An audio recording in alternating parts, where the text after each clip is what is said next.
Juice Almighty, 144 karat gold.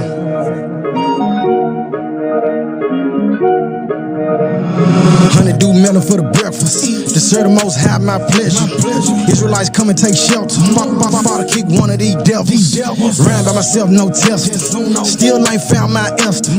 Got my own business, no beggar. Everything white, no left. Really in the walk for the long haul. Spot in the tree, take measures. Sheep, I ain't worried about the wolf. Mossberry pump, play the shepherd. Came out the dirt like a shelf. Fringing with the ribbon, not fresh.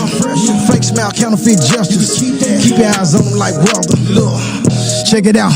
Babylon me like we glued together. My people special, holding the scepter. The 12 tribes gon' rule forever. They want a piece of the pie. Earth is our turf, the planet belongs to us. Get with the 18, Daniel 7 and 18. They won't be strong enough to stop us from taking the kingdom. Through repentance, escaping the curses. Table prepared in front of my foes. My cup run over, so I'm never thirsty. Reimbursement, double portion of cup of that double destruction. Sir, that on the rock. I built my brick house on top of that very same stone, and that stone be Hamashiach. Big business, I lowercase all of my enemies. Focused on getting the gate. Now book of life for all of the righteous, but all of the wicked gon' swim in that lake that burn with fire and brimstone. Worship the ancient of days. I push the whip like a Flintstone. Yum in my cup as I celebrate, crown of life flooded with gemstones. Honeydew melon for the breakfast. Dessert the most high, my pleasure. Israelites come and take shelter. About to kick one of these devils. Ran by myself, no test. Still ain't found my Esther. Got my own business, no beggar. Everything white, no left. Really in the walk for the long haul. Spot in the tree, take measures. Sheep, I ain't worried about the wolf. Mossberry pump, play the shepherd. Came out the dirt like a shelf. Fringing with the ribbon, not fresh. Fake smile, counterfeit justice. Keep your eyes on them like weather. Look.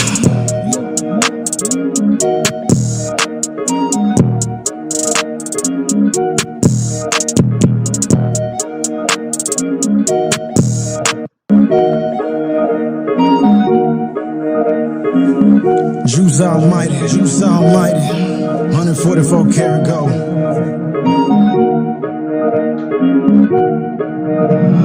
Honeydew melon for the breakfast. Dessert the most high, my pleasure. Israelites come and take shelter. About to kick one of these devils. Ran by myself, no test. Still ain't found my Esther. Got my own business, no beggar. Everything white, no left. Really in the walk for the long haul. Spot in the tree, take measures. Sheep, I ain't worried about the wolf. Mossberry pump, play the shepherd. Came out the dirt like a shelf. Fringing with the ribbon, not fresh. Fake smile, counterfeit justice. Keep your eyes on them like weather. Look, check it out. Babylon me like we glued together. My people special, holding the scepter. The 12 tribes gon' rule forever. They want a piece of the pie.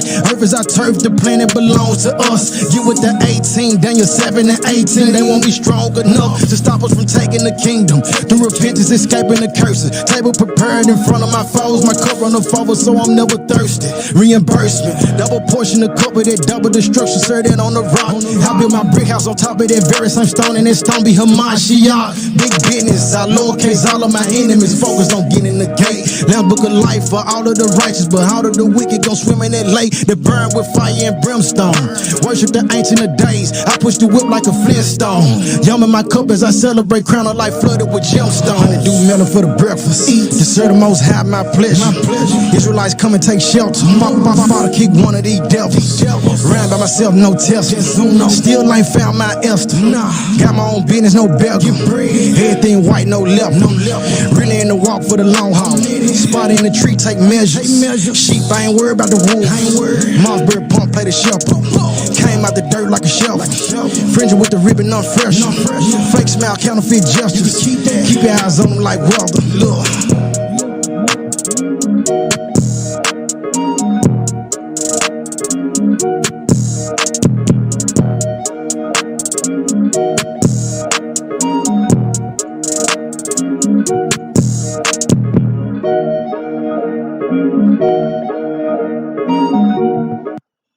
Welcome to the Hebrew state of being.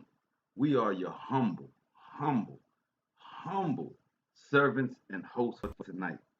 I am Kayel. Got my rib in the building, my Esther's in the building. Trying to figure out why our Facebook is not connecting as it should, and we're not broadcasting from there, but we are broadcasting from YouTube. So you know it's and we are live on Twitch as well. Not sure why our Facebook is not coming through. We may have to go in the building uh, uh, manual style for the Facebook, right?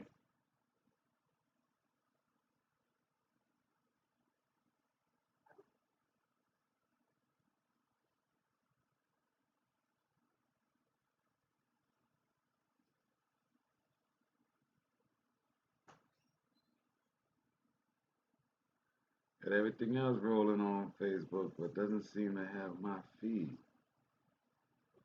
Hmm. Hmm. Well, guess we're going to go live from Facebook itself. Sorry for the technical difficulties, everybody. We're just going to switch gears on this.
All right.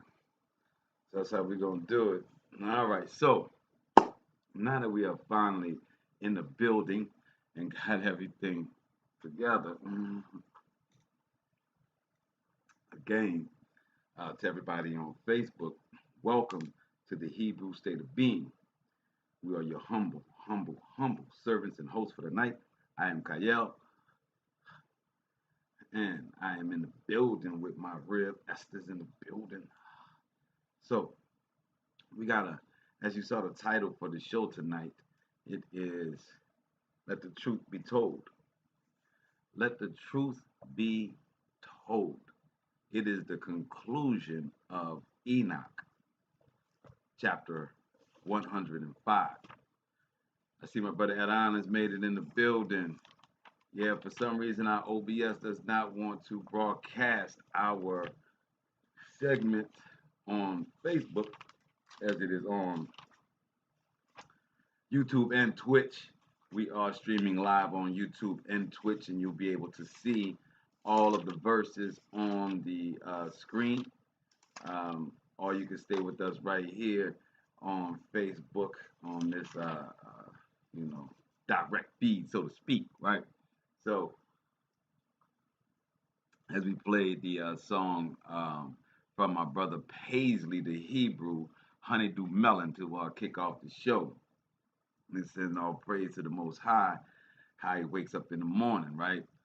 Um, you know, as we wake up every day in this world, we are being bombarded with new things, new challenges, new concerns, new reasons to be in fear. We as Hebrews, Shemitic people, you know, before the Hebrew terminology, us as Shemitic people, uh, we have a book that has been handed down to us from ancient times. It is called the Torah, simply the Torah. There are extra books such as uh, the prophets and the books of Enoch, Jubilees, and Yashers. Tonight, if you've been following us, we have read through the entire book of Enoch, and we are at chapter 105, the final chapter of the book of Enoch.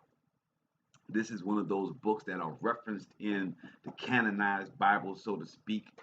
But they don't. They consider it sometimes to be an apocrypha, not a part of their story. They use our initial. Thank you, Alcia, for sharing the video. We as a people, uh, we have been here since the beginning of time. We are the Aborigine, not just of, I see my man Al Jaman in the building. We are not just the Aborigine of Americas. We are the Aborigines of all lands, especially below the equator. So we're talking Africa. We're talking the southern, Southeast Asia. We're talking Asia Minor. We're talking the Philippines. We're talking Japan. We're speaking about the Polynesians. We're the Aborigine people of this world. We have been given many borders, and we have been given many names, and we have been renamed and reclassified across the world by the powers, by the enslavers. First were the Islamic slavers of the Dark Ages.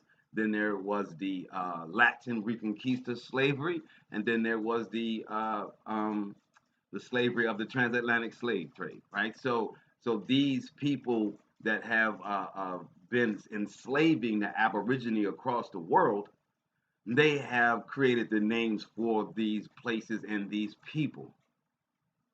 But we understand being Aboriginal, being of the land from the Western Hemisphere to the Eastern Hemisphere, we are the Aborigine.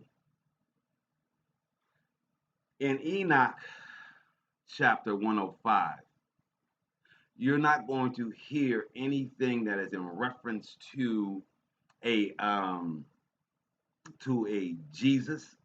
You're not going to hear anything in a reference to black or white, as in racism, one being better than the other. You are not going to find Christianity as a terminology in here. In Enoch 105, you're going to get a message to the world, to the Aborigine, to the inhabitants. Also, we're going to go to the Dead Sea Scrolls tonight. Dead Sea Scrolls, they don't have a chapter 105 for Enoch. We are deep divers here. We like to cross match our information, make sure that we are clear on all things that we're doing. So the most ancient text that can be found along with other ancient texts that have been verified to be of us, the community of Qumran, an Aborigine of the Eastern Hemisphere. They books were the Dead Sea Scrolls, and they did have Enoch in it, but it was up to chapter 94. We're going to read that chapter 94 along with this 105. Then we're going to deal with something um, that's we're going to deal with, as we say, we're deep divers here. We're going to deal with this a situation with Melchizedek, uh, Jerusalem, us as a people, um, showing that at the end of the day, it is not about others.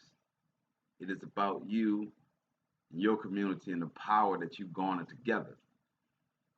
And the Most High gives us mustard seeds. He gives us mustard seeds to grow into the largest tree in the forest. So, in that parable or in that parallelism, we would see the family as the mustard seed. It's not the world, it's in a house, it's very small, but that mustard seed of a family of two or more coming together, two or more coming together to bring about spiritual power. We have to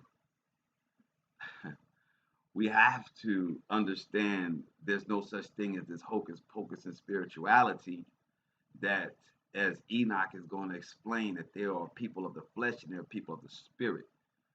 When we speak of spirituality and the great spirit, we have to understand that is us.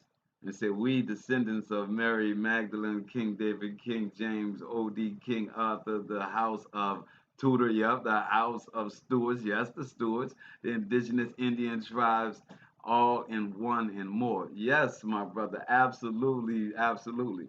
So when we are understanding that, we're gonna bring some divides together. We're gonna understand that we are in this position by an oppressor that is going to be classified and clearly labeled in Enoch 105. And we're going to understand that we destroyed ourselves, that we destroyed ourselves. When we understand that, then we claim our power. When we accept our judgment for the actions that we do, it is the power. Accepting that it was nobody else, not blaming anyone else for our situation, but understanding that we are not accepting the law of the mustard seed to build small on the same accord. It bears fruit that you can't imagine.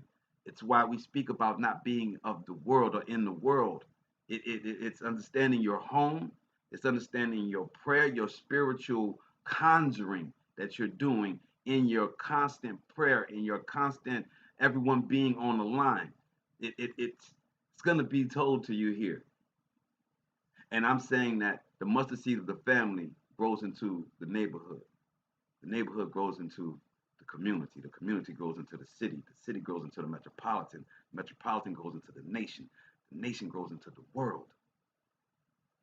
But it has to start in your home, in your heart, in your spiritual prayer, and your power to walk in your prayer. So let's get it with Enoch, as we're gonna put up on the screen here for our. They say this is a fragment of the book of Noah. Now, wow.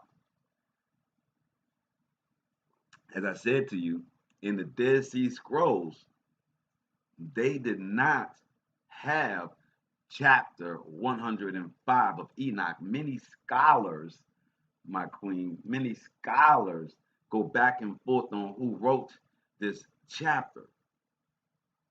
Here on screen, it shows from ancient script, they label it as a fragment of the book of Noah. Now, I want y'all to wrap your minds around that as we're about to read this. Now, since everybody's on Facebook tonight, we're doing it the old gorilla style, and y'all can't really see it on the screen. I'm going to read from my Sefer instead of the on screen. So everybody that's on YouTube and on Twitch, you guys will follow along on your own, but we're going to be going through and you'll notice the difference in the words. Do not get shaken when my Sefer does not coincide directly with what you have on the screen, but it will all have the same subject matter, as I will go back and forth between what is on the screen of the sacred text that they have and what is written in the Sefer, so we can dissect and discern. Chapter 105. After a time, my son Methuselah took a woman for his son Lamech.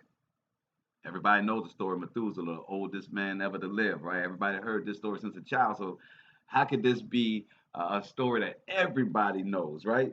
But yet we say that, this book is written by some other people, right? So Methuselah took a woman for his son Lamech. She became pregnant by him and brought forth a child. The flesh, the flesh of which was white as snow.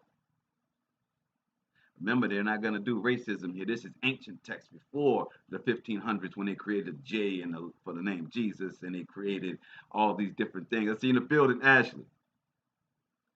She became pregnant by him and brought forth a child, the flesh of which was white as snow and red as a rose. And Ashley Kish came in, her last name Rose. All that perfect, right? So what we are saying is that Methuselah, who we know is the oldest in the world, his son took a wife, and the wife, they had a child, and that child was white as snow and red as a rose. Now you should be able to picture a particular people that fit this description. It says the hair of whose head was white like wool. So he had white skin, pale, I mean, red coming all through it, real red, right? Like a rose. But his hair was still woolly and long, and whose eyes were beautiful.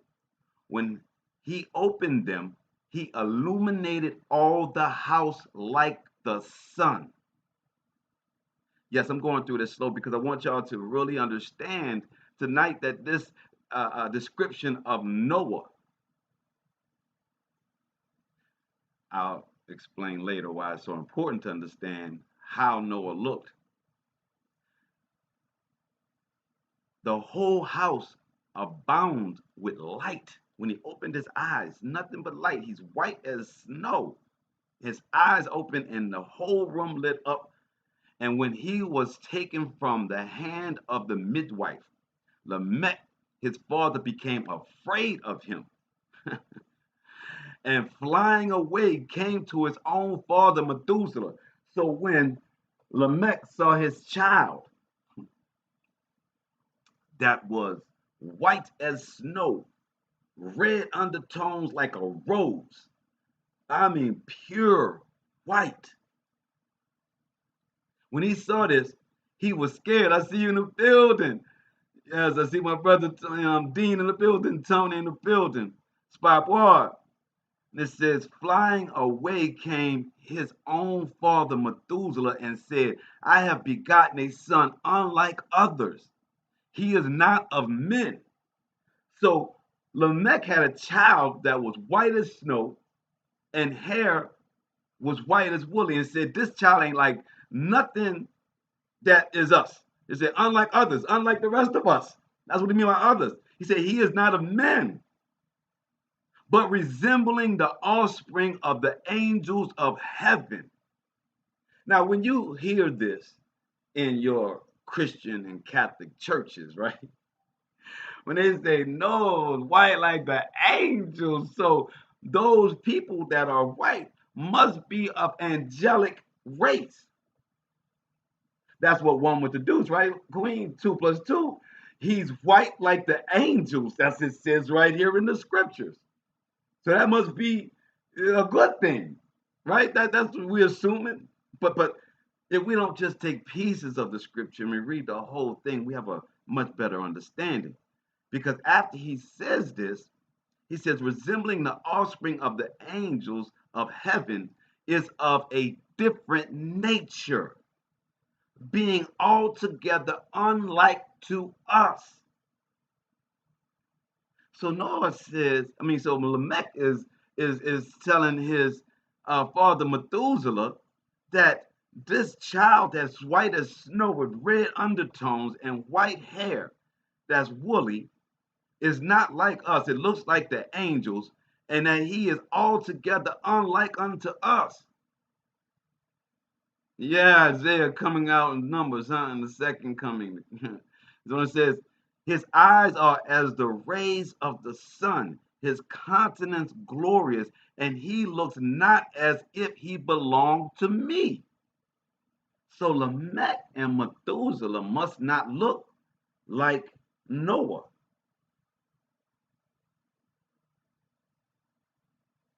See, Noah looks like something that is not like the rest of our people. I'm going to let that sit in. And when they're talking about angels, they're not talking about the good angels like Gabriel and. We're talking about the fallen angels, the Nephilim. See, that's what they don't tell you in the church. They just tell you that this beautiful white Noah, he was like the angels. What angels? There's different dimensions, there's different heavens, right? And on different levels of those heavens, those spiritual beings look different. I see you in the building, my Uncle Lee in the building, Queen. Yeah. So there are levels and dimensions to the heavens. And each one of the spiritual beings on there look different, from the cherubim to the seraphim. But these particular ones that he's speaking about are the ones that fell, which were the watchers that were supposed to watch over men, not the ones that came with Satan, with Hashatan, when he first beguiled Eve and had a seed of Cain with her. No, not that one. Not those angels that fell to the earth with him that were already rocking and ruling on the earth. No, this is the second wave of angels that came down to mate with the daughters of man. So when Lamech is speaking to Methuselah about his child, he is speaking about the Nephilim and that his child looks like the Nephilim. Exactly. That's why they were giants. He says, verse 5, I am afraid lest something miraculous should take place on earth in his days. And now, my father, let me entreat and request you to go to our progenitor Enoch and learn from him the truth, for his residence is with the angels. Okay, all right. So now we're clear on the fact that Lamech, the son of Methuselah, that we all heard of before, has a child that's white as snow, and underneath his tones, because see, black people have two different type of undertones. You have a ruddy undertone, which was of David, that weed, as my brother brought out. He was ruddy, red like my skin. He has redness coming on. It's like an amber. And if you see in the darker skin of our Aborigine, you still saw an amber or red coming out. That's why they called them red face, right? They painted it. Look, the Negro and the phenotype of the Negro was one of melon, and if you know, melon is actually brown. So when we understand these Aborigine was a copper colored, right? So even if they were dark skinned copper colored, because copper has a hue. It's many colors of copper. There's a dark color, there's a burned copper, there's a burned, there's a shiny copper, there's a polished copper. There's many colors on the spectrum of copper. So, but here it's stating that this Noah, this child Lamech, was white with a red coming under. You'll see many of the Hemetics, they don't have a ruddiness underneath their dark tones. It is a darker tone. It is just a dark tone. We know as black people, we know the difference when we look at each other. We can see those colors. So he's saying that out of the Hamitic and the Shemitic people around at that time, that this child resembled nothing of the people of others, but only of the fallen angels and their offspring, which were the giants. And then their offspring became the men of renown, mighty men, such as Alexander the Great. Right? So, in verse 5, Lamech is absolutely scared of his own child. He says, I'm afraid lest something miraculous should happen and take place on the earth in his days. And now, my father, let me entreat you to request you to go to our progenitor Enoch and learn from him the truth, for his residence is with the angels. When Methuselah heard the words of his son, he came to me at the extremities of the earth, for he had been informed that I was there. And he cried out, I heard his voice, and went to him, saying, Behold, I am here, my son. Since you have come to me, he answered and said, On account of a great event have I come to you. and on account of a sight difficult have I approached you. He got straight to it, right? Like, look, hey, Pop, look, I came with the issue, right? I got an account, right? He says, he answered and said, on account of a great event I have come to you, and on account of a sight difficult I have approached to you. And now, my father, hear me, for to my son Lamech a child has been born. So now Methuselah is speaking to Enoch, who resembles him not, and whose nature is not like the nature of man. We're about to get deep here. I want y'all to pay attention. His color is whiter than snow. He is redder than a rose. The hair of his head is whiter than wool. His eyes are like the rays of the sun. And when he opened them, he illuminated the whole house. When also he was taken from the hand of the midwife, his father Lamech feared and fled to me, believing not what belonged to him, but that he resembled the angels of the heaven. And behold, I am come to you, that you might point out to me the truth. So the title of the show tonight is Let the Truth Be Told. So up until now, verse 12, we've established that the people of the hue of white as snow and red undertones were offspring of the Nephilim, as it is written here in Enoch, and that it resembled nothing. It was the opposite of who and the people that were around. Not that there were people like him, and it was like, yo, yeah, we know this tribe of the Amaleks. No, no, no, no, no, no, no, no. This was something totally out of order for them. It feared him. He ran. So, and it says 13. Then I, Enoch, answered and said, now, here, in this verse 13, they institute Yahuwah. Now, when I said to you in the beginning that they do not speak of a resurrection or of a Jesus in Enoch 105, what we're about to get into with the rest of the chapter is Enoch is going to explain why Noah is here, what he's signaling, and all that's going to befall to the end. At no point in time does Enoch reference Yahweh, the spirit of the Most High that does all of his work, the Ahaya Shua El Shaddai, because man cannot hear the voice of the Most High. We cannot, our bodies cannot withstand such a thing. So he refers to Yahuwah here, but he never speaks of Yahuwah coming into the flesh. When we read with discernment,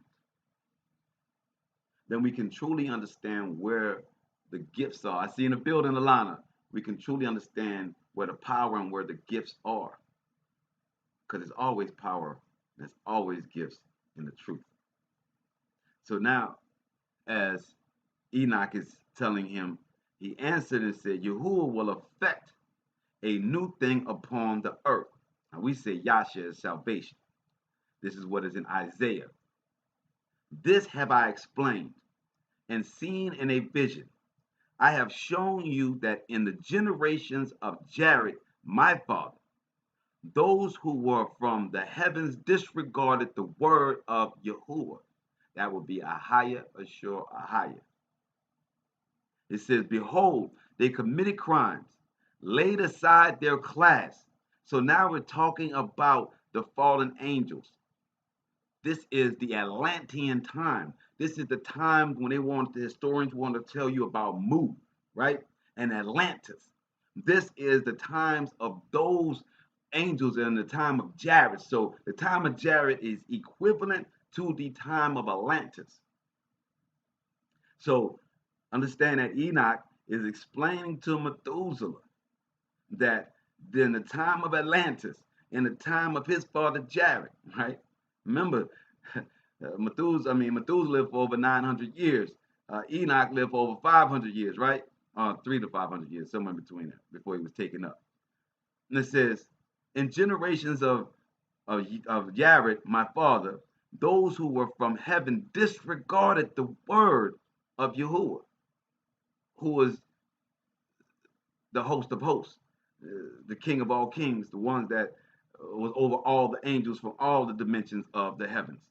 Behold, they committed crimes, laid aside their class, meaning left their order, and intermingled with women.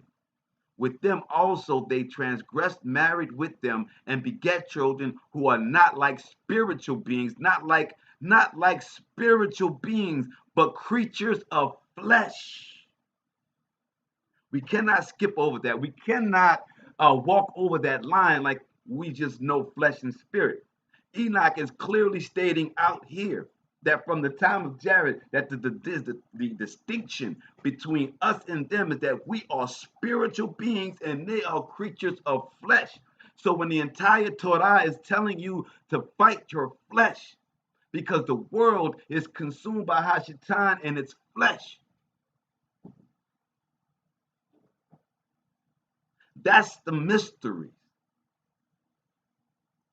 It's the flesh that the ones that are white as snow, red undertone, are flesh, and they promote flesh. They promote fresh, fleshly ideas, fleshly concepts, a world predicated upon doing what you feel, upon what about isms, and skipping judgment at all opportunities. It says here that they transgressed, married with them, and beget children who are not like spiritual beings, but creatures of flesh. They tell us that we got voodoo and hoodoo because we call upon spirits. They call upon deities. Their deities are half gods. That's the Nephilim. That's why they had to make Yahshua, who came for our salvation, a teacher of righteousness, as they say in the Dead Sea Scrolls.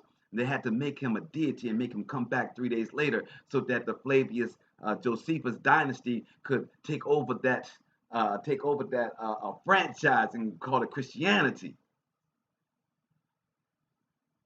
We are spiritual beings. Verse 14.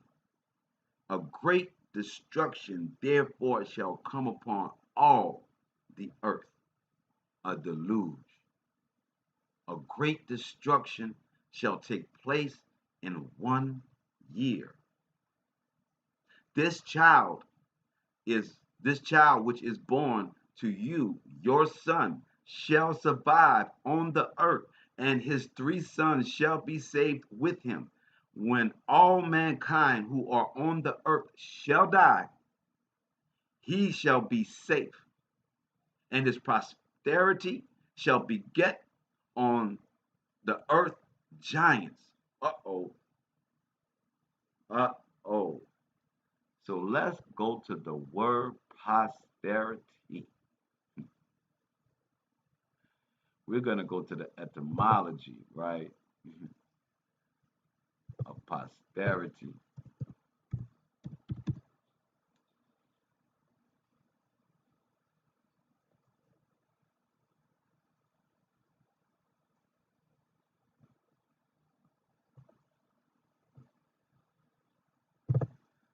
So posterity is a noun, a person's offspring, descendants collectively.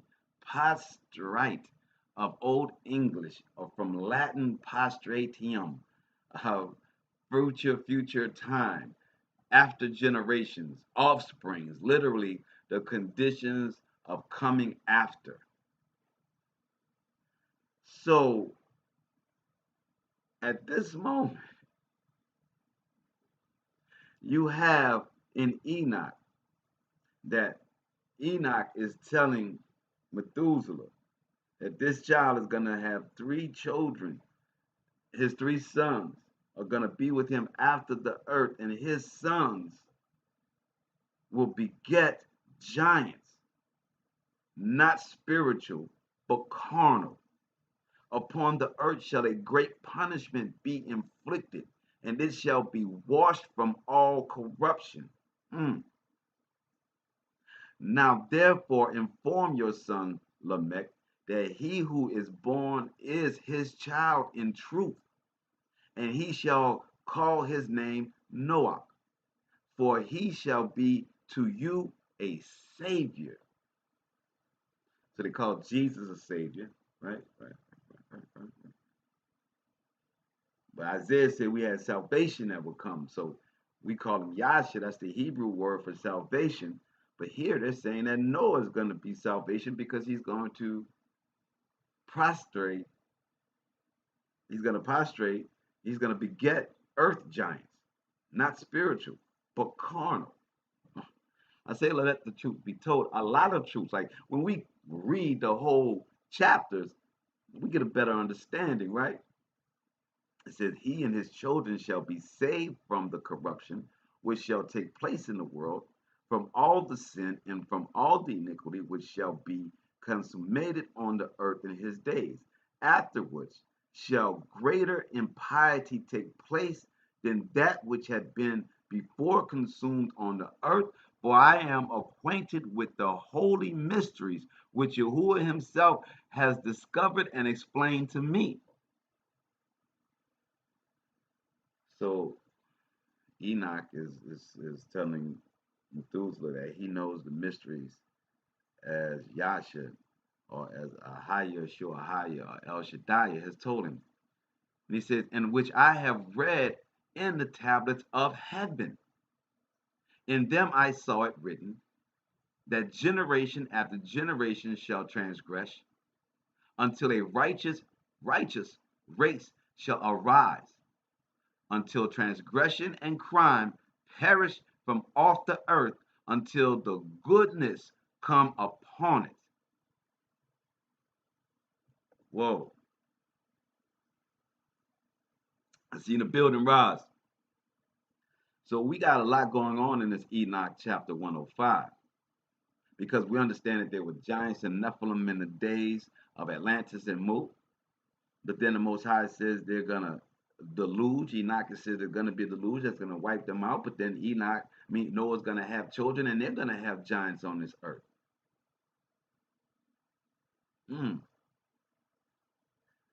Now, Enoch is saying as he went up and read the tablets in the heavens, that he saw the future until the end of the earth. So when I stated that there was nothing written about the resurrection, the 3 days, and the spirit coming back and speaking to them, that may have happened, but it was not the resurrection that they are talking about in their Christian doctrine. But here in Enoch, Enoch is telling you that, giants is going to come from your offspring. They're going to do horrible things, and they're going to transgress upon this earth until a standard is risen. Let's continue. It said, the transgression and crime perish from off the earth until all goodness come upon it. And now, my son, go tell your son Lamech that the child which is born is his child in truth, and that there is no deception. When Methuselah heard the words of his father Enoch, he had shown. Let me go back to my.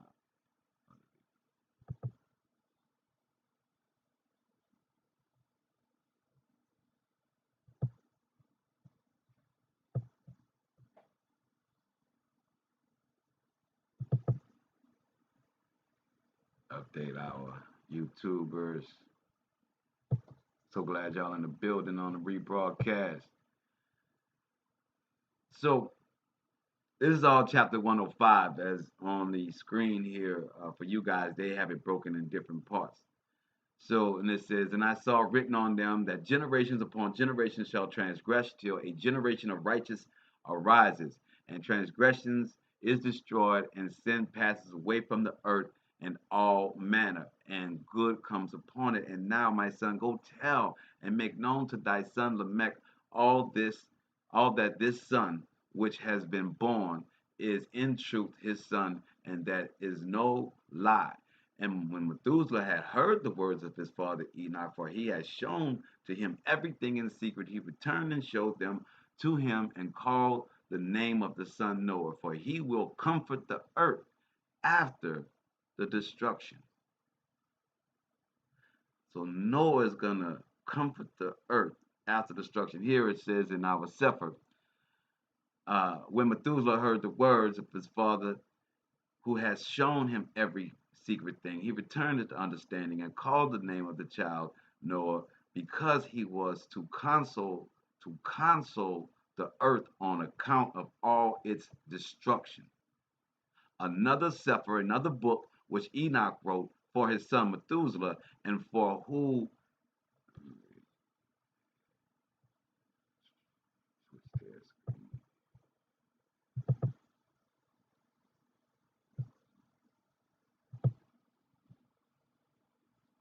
this is what they call an appendix to it. Now we're still in 105, but historians like to believe that this is an appendix of the book of Enoch after we came out, the appendix of the Noah, right? But anyway, this is, and for those who should come after him and guard the purity of conduct in the latter days. So when the righteous come, it's the latter days. We have scripture that calls it the end of the Gentile rule. They'll say that the Gentiles will trample upon Jerusalem, right? Until the end of the Gentile rule. So that's the same thing in the purity of conduct in the latter days. So it's saying when the righteous people, the ones that change their conduct, they understand that their conduct brings about power, whether it's a negative power or a positive power, that their thought process, that their spiritual feelings deep, that what's in their hearts, their desires, all those things are conjuring powers, that you are a living, walking vibration. You are a living, walking vibration that is attracting other vibrations into you. If you clean up your thoughts and your temple and your seed, then righteousness will be attracted into you. And then you can flourish. And it says, so the purity of conduct in the latter days, you who have labored shall wait in those days until the evildoers be consumed and the power of the guilty be annihilated. So it doesn't say that we're going to do it, right? It's prophesied they're going to be consumed. It says, wait until sin pass away. It doesn't tell us to fight, it tells us to wait. For their names shall be blotted out of the holy Sephiraim. Their seed shall be destroyed, and their ruach slain. They shall cry out and lament in the invisible waste, and in the bottomless fire shall they burn. There I perceived, as it were, a cloud which could not be seen through. For from the depths of it was enabled, excuse me, for from the depth of it I was unable to look upwards. I beheld also a flame of fire blazing brightly. I beheld also a flame of fire blazing brightly, and as it was glittering, mountains whirled around and agitated from side to side. We're about to go deep right quick. See, we can read over this and just think this is just some a vision, right? That we don't understand, like mountains shaking. We looking at a mountain and we're shaking, and like, well, understand that this is Enoch's interpretation back then. I'm gonna give you something right quick. We're right now in the midst of June 1st aliens, right? We all up in the aliens are real, right? We're all up in the fact that there's flying objects in the air that we don't know about, unidentifiable foreign objects, right? So when we look at this Enoch verse right here, and it says, then I perceived, as it were, a cloud which could not be seen through. A cloud that could not be seen through. Give you the vision give you the vision of Independence Day, when you got something hovering over, or you got your Project Bluebeam, right? Or you got your Bill Gates wanting to blot out the sun with their weather thing, right? A cloud that you cannot see through. We're talking about the end days, right? We're talking about the end times. We can't look and read Enoch and not get an understanding of how that is happening right now. When they talk about the mountains shaking, he saw blazing fires, right? Glittering mountains whirled around. So the mountains are not only agitating, but they're going in a circular motion. Could these mountains be what they will give you as spaceships, as what the fallen angels are going to bring you in this last hour?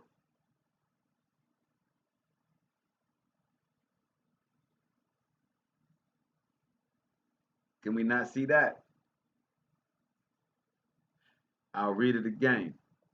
I'm going to go up a little higher. It says, wait until sin passes away. Remember, all this is after the Gentiles is going to be consumed, for their names shall be blotted out of the holy Sefer. Their seed shall be destroyed, and their ruach slain. They shall cry out and lament in the invisible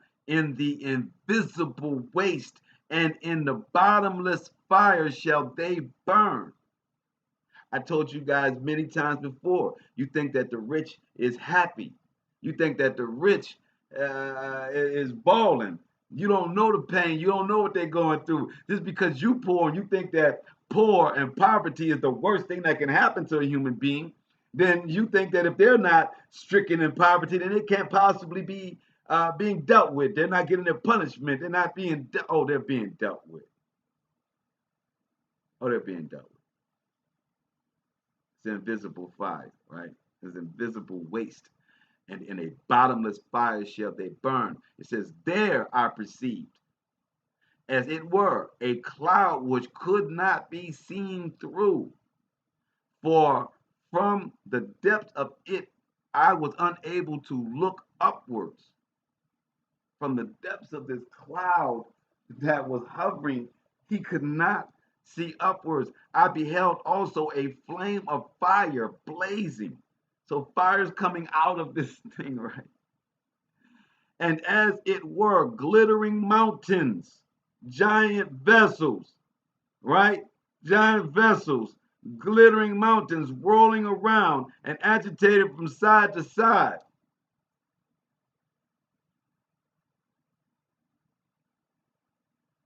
Got to purify the earth. Verse 22, and it says,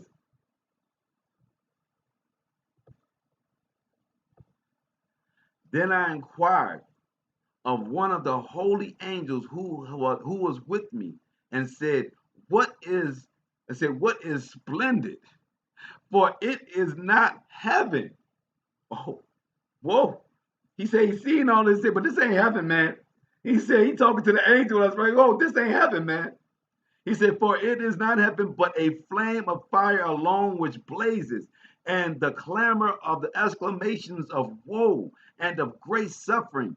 So when this thing come out, the sky is gonna be nothing but suffering. And he said, there unto that place which you beheld should be thrust the ruach, shall be thrust the ruach of sinners and blasphemers, and those who shall do evil, and who shall pervert all which Elohim has spoken by mouth of the prophets. Well, if Enoch is in the last chapter, Enoch is given everything that has happened, he never spoke about Yahshua, the one that was giving him all the gain. He never spoke about him coming in the flesh. He never spoke about him rising. As we got to be clear on what's missing.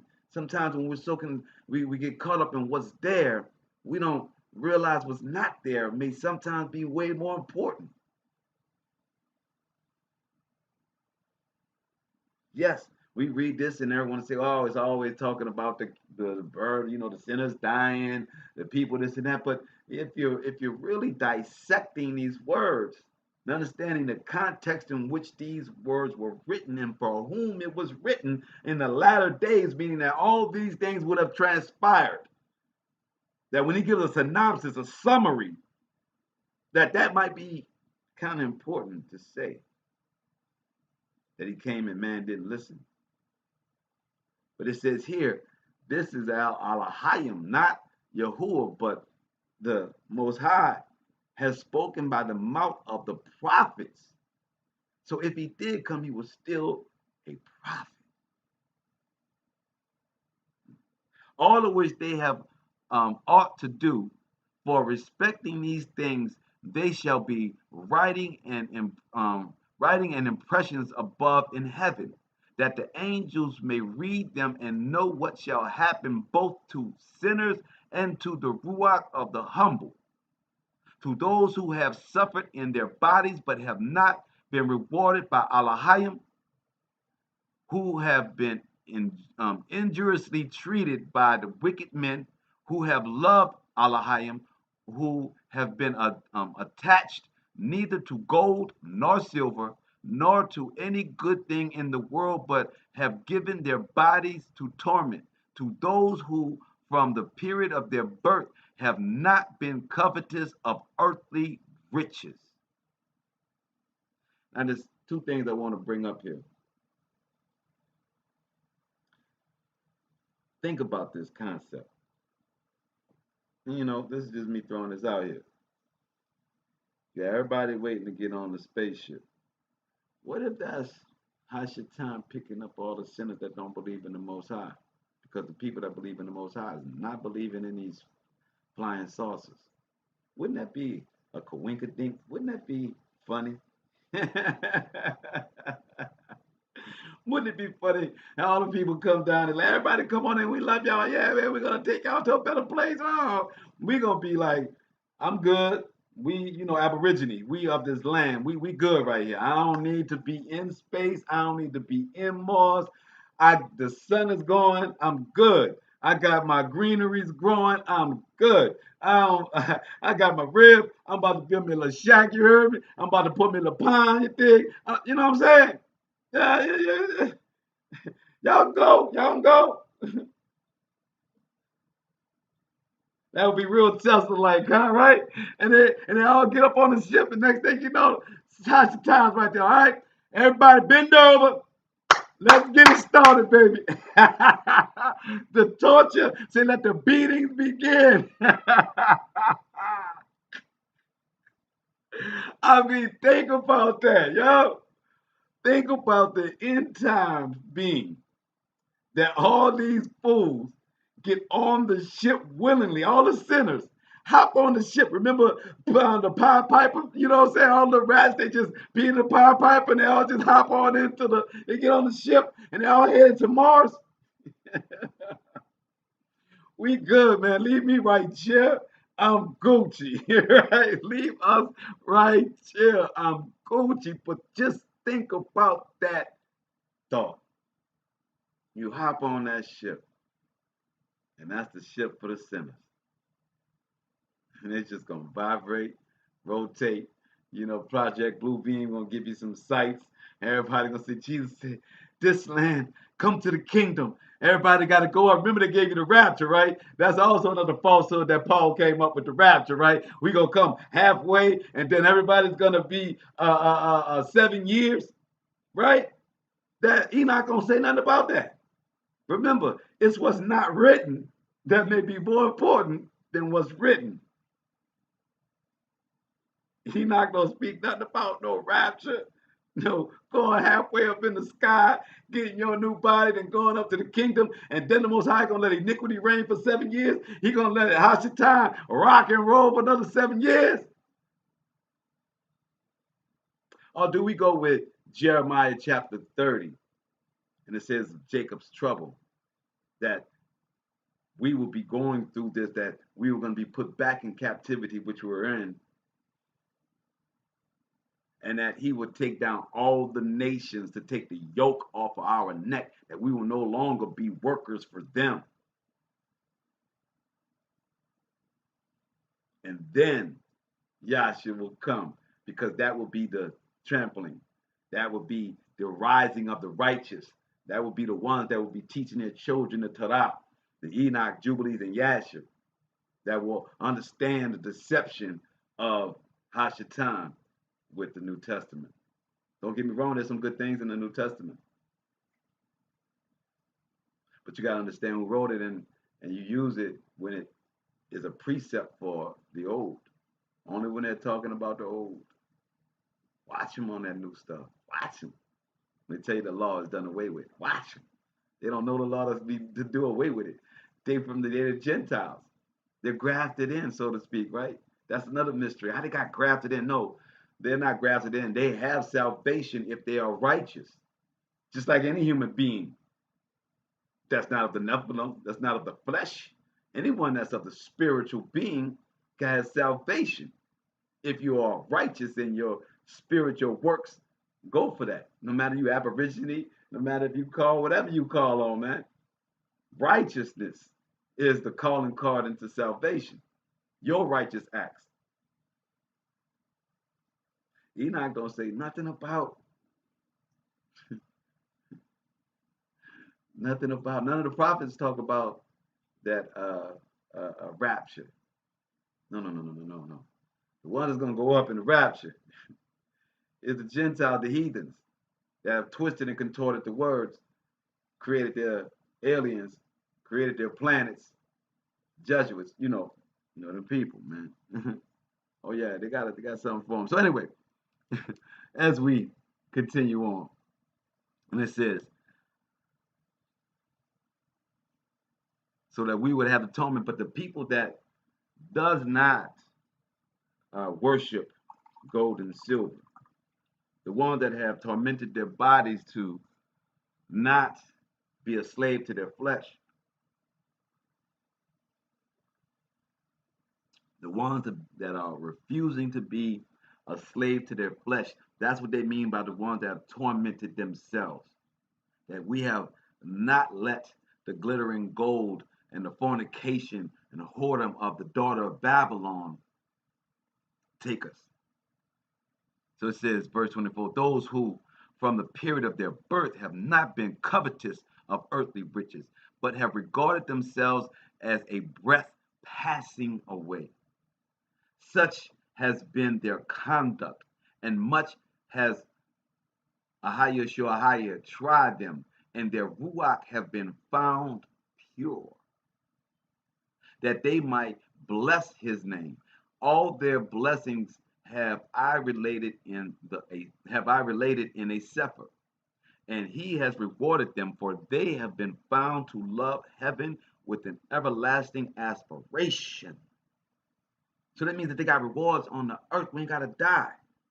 We got to wait to be in the heavens. It says that we get the rewards right here. And it says that we have a love of the Shemayim, which is the heavens, with an everlasting aspiration. We are everlasting trying to get there. We know we're there. We know we're written in the book because of our actions and our birthright as the seed. But we know that we can lose it. So we are continuing to aspire to it. You know you studied, you know you got the test, but you're still aspiring to get that A until you get that A. Like the young Hebrew here passed to the 4th grade today. You know what I'm saying? He was aspiring for that. Work hard, but you still aspiring. While they have been trodden down by wicked men, they have heard from the revelings and blasphemers, and have been ignominiously treated while they were Baraka and me, giving blessings unto me. We call the spirit of righteousness and the spirit of truth, the Holy Spirit. Exactly, my brothers, the same thing. It's the great spirit. And now will I call the Ruach of the good from the generations of light, and will change those who have been born in darkness, who have not in their bodies been recompensed with glory, as their belief may have merited. You earned it by your works. That's what merited it. That's why you get your rewards on this earth. That's why I'm talking about conjuring your power. When you bring your household under prayer, when you bring your household under the same thought process, when the entire household, no matter if they're wherever they are working to the same goal, you are conjuring spirits. You are bringing forth spiritual power. We are spiritual beings. We are not a flesh. So we're a spiritual being that our contemplation, our thought, our focus is spiritual. It's connected to our other spiritual. And if it's all on one accord, it's in the spiritual realm getting its barakas. This is not hocus pocus. This is not break a chicken's neck. This is not slaughter blood. The Most High said, I no longer need that of you. Because when you did it, you didn't honor the blood that you shed. So no bloodshed. I'm gonna come back and recompense it. I'm gonna do it so smooth, like they're gonna run to their hell. They're gonna hop on a spaceship and go right to their judgment. It says here that those that were in the darkness, man, who have not in their bodies been recompensed with the glory, as their belief may have merited, I will bring them into a splendid light of those who love my holy name. What did I speak about? The vibrations. You attract the other vibrations. Most High can bring all of these vibrations that are hovering in, that are conjuring their spiritual power, that's calling upon their one Alahayim.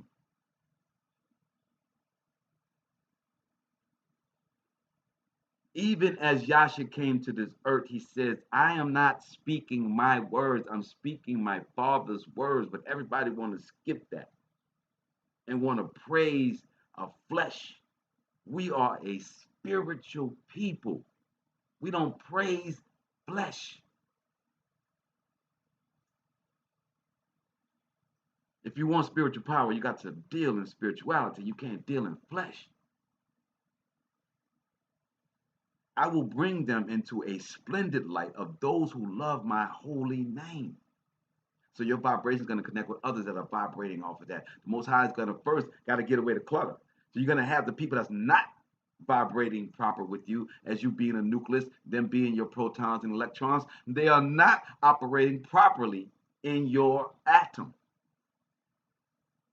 Atom.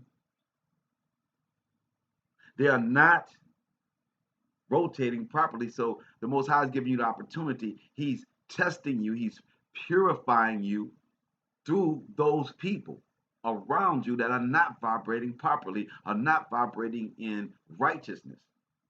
Can you stand up in that? Can you handle your house? Can you handle what is directly in front of you? Don't worry about the world. Don't worry about your community. Don't worry about your neighborhood. Get that first, and then the neighborhood will see your light. The community will see your light, and then they will try to follow suit. And then you will have done what you wanted to do by taking care of you and your spirituality in your house first. Let him bring you to the light, and he'll bring you the people of the community, the people of the world, to rotate in that vibration. And I will place each of them on a throne of glory. I will place each of them on a throne of glory of glory his own. I'm gonna say of glory his own. I'm gonna read that again. I will place each of them on a throne of glory his own, and they shall beat rest during unnumbered periods. They shall beat rest during unnumbered periods. My rib had a dream before we decided to be a couple under the Most High, be married, be the rib that we are, that the Most High brought us to be. And her dream was that we were ascending together, holding hands into the heavens. And then at some point in the heavens, we separated off. I liken that to this verse 26 when it says, I will bring them into a splendid light of those who love my holy name, colon, and I will place each of them on a throne of glory, his own. So when our hands separate in her dream, she's going on her throne and I'm going on my throne. You know what I'm saying? Man, I don't know, man. I'm telling y'all, I'm conjuring things. I'm bringing that spirit forth. That's the spirit that I need in my life. I don't need to be talking about the Saints and where they playing this shit. I don't need to know who's in the NBA. I don't need to know what spaceship is coming down. I don't need to know what war is coming to the doorstep. I don't need to know what issues of the world. I need the household to be vibrating under his holy name.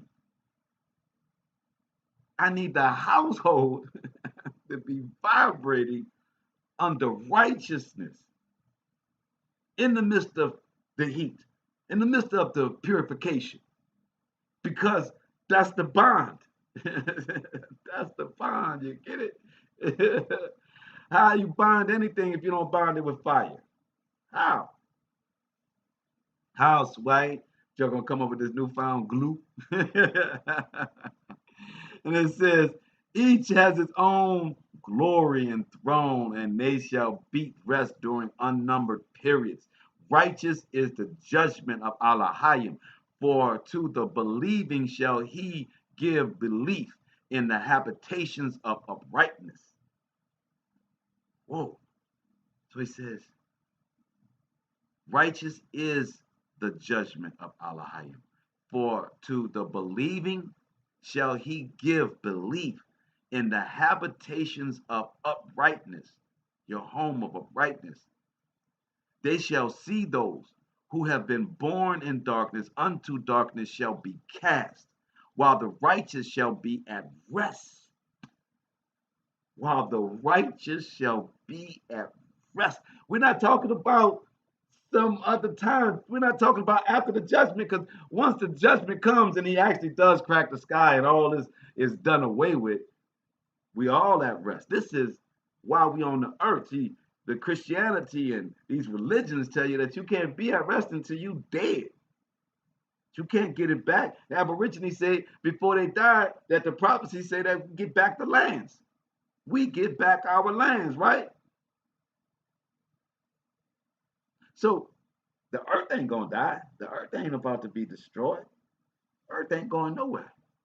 The earth may vomit us up with its volcanoes and its earthquakes. It may kill us so that we get our minds right, but it ain't going nowhere. So it says habitations of uprightness, of uprightness, habitations on this earth in this time, covering grace and mercy. They shall see those who have been born in darkness unto darkness shall be cast. You will see your friends and loved ones be cast into darkness, while the righteous shall be at rest. Sinners shall cry out, beholding them, while they exit in splendor, while they exist in splendor. Whoa, the sinners are going to be mad and screaming because they're going to see that we're going to exist in splendor while they are in invisible pain, invisible fire. Don't ever think you know what's going on in another man's house or another woman's house. I don't care how pretty the house is. I don't care how big the house is. I don't care how many pretty cars in front of the house. I don't care how many pools, the acreage. Don't be fooled by your eyes. We spiritual. Stop. Get out the flesh. But here for us, though, we're going to know because the sinners shall cry out, beholding them while they exist in splendor. When they want to know why, I see my brother Yuan in the building. They want to ask, made it back? Yeah, just landed. All praises for your safe travel back. You on the rib, getting to see a baby for his birthday. All praises to you, Ty, for your strength. You are being a light, a daughter of Zion. You are not letting go your light that was given unto you. And you are walking in your light. So give all praises to you, Ty. And we have prayed that the Most High continue to give the strength to endure and do what you got to do because you have the victory. You already know, Ty. So here it's saying, right? Here, as we're saying, it's like they shall see those. They're going to be pointing at us and saying, why you ain't got that lollipop? We trying to save y'all. We need you to get lollipop. We need to go in deep Africa and give all these lollipops out. We gotta change the DNAs. We gotta alter the DNAs. Ooh. We gotta alter the DNAs. They're gonna cry out and say, why are you so happy? Don't you see everybody scared? Everybody running around. There's a disease out here. It's right around your door. Why you don't act like, why you not scared? Why you not tripping? Why you ain't got all the PPE you can put on? How you walking in your light? They pointing right now. He said, why they exist in splendor and proceed forward to the days and periods prescribed to them until it's our time to die, until it's our time to either be a martyr, our time to either stand up and strike a blow for the Most High and the Ruach HaKodesh, a higher, sure, higher, be like El Shaddai, the destroyer, knowing that the Most High is going to consume them. We always think about that consuming in a fire. Consume them in a spaceship as the fire goes off, as the spaceship is blowing its fire out of its exhaust to fly away. They'll be consumed. They'll be consumed. Remember, as we read Enoch tonight, what you was on paper and what was not on paper. So let's go to our Dead Sea Scrolls, right? Let's get some precepts of this Enoch, right?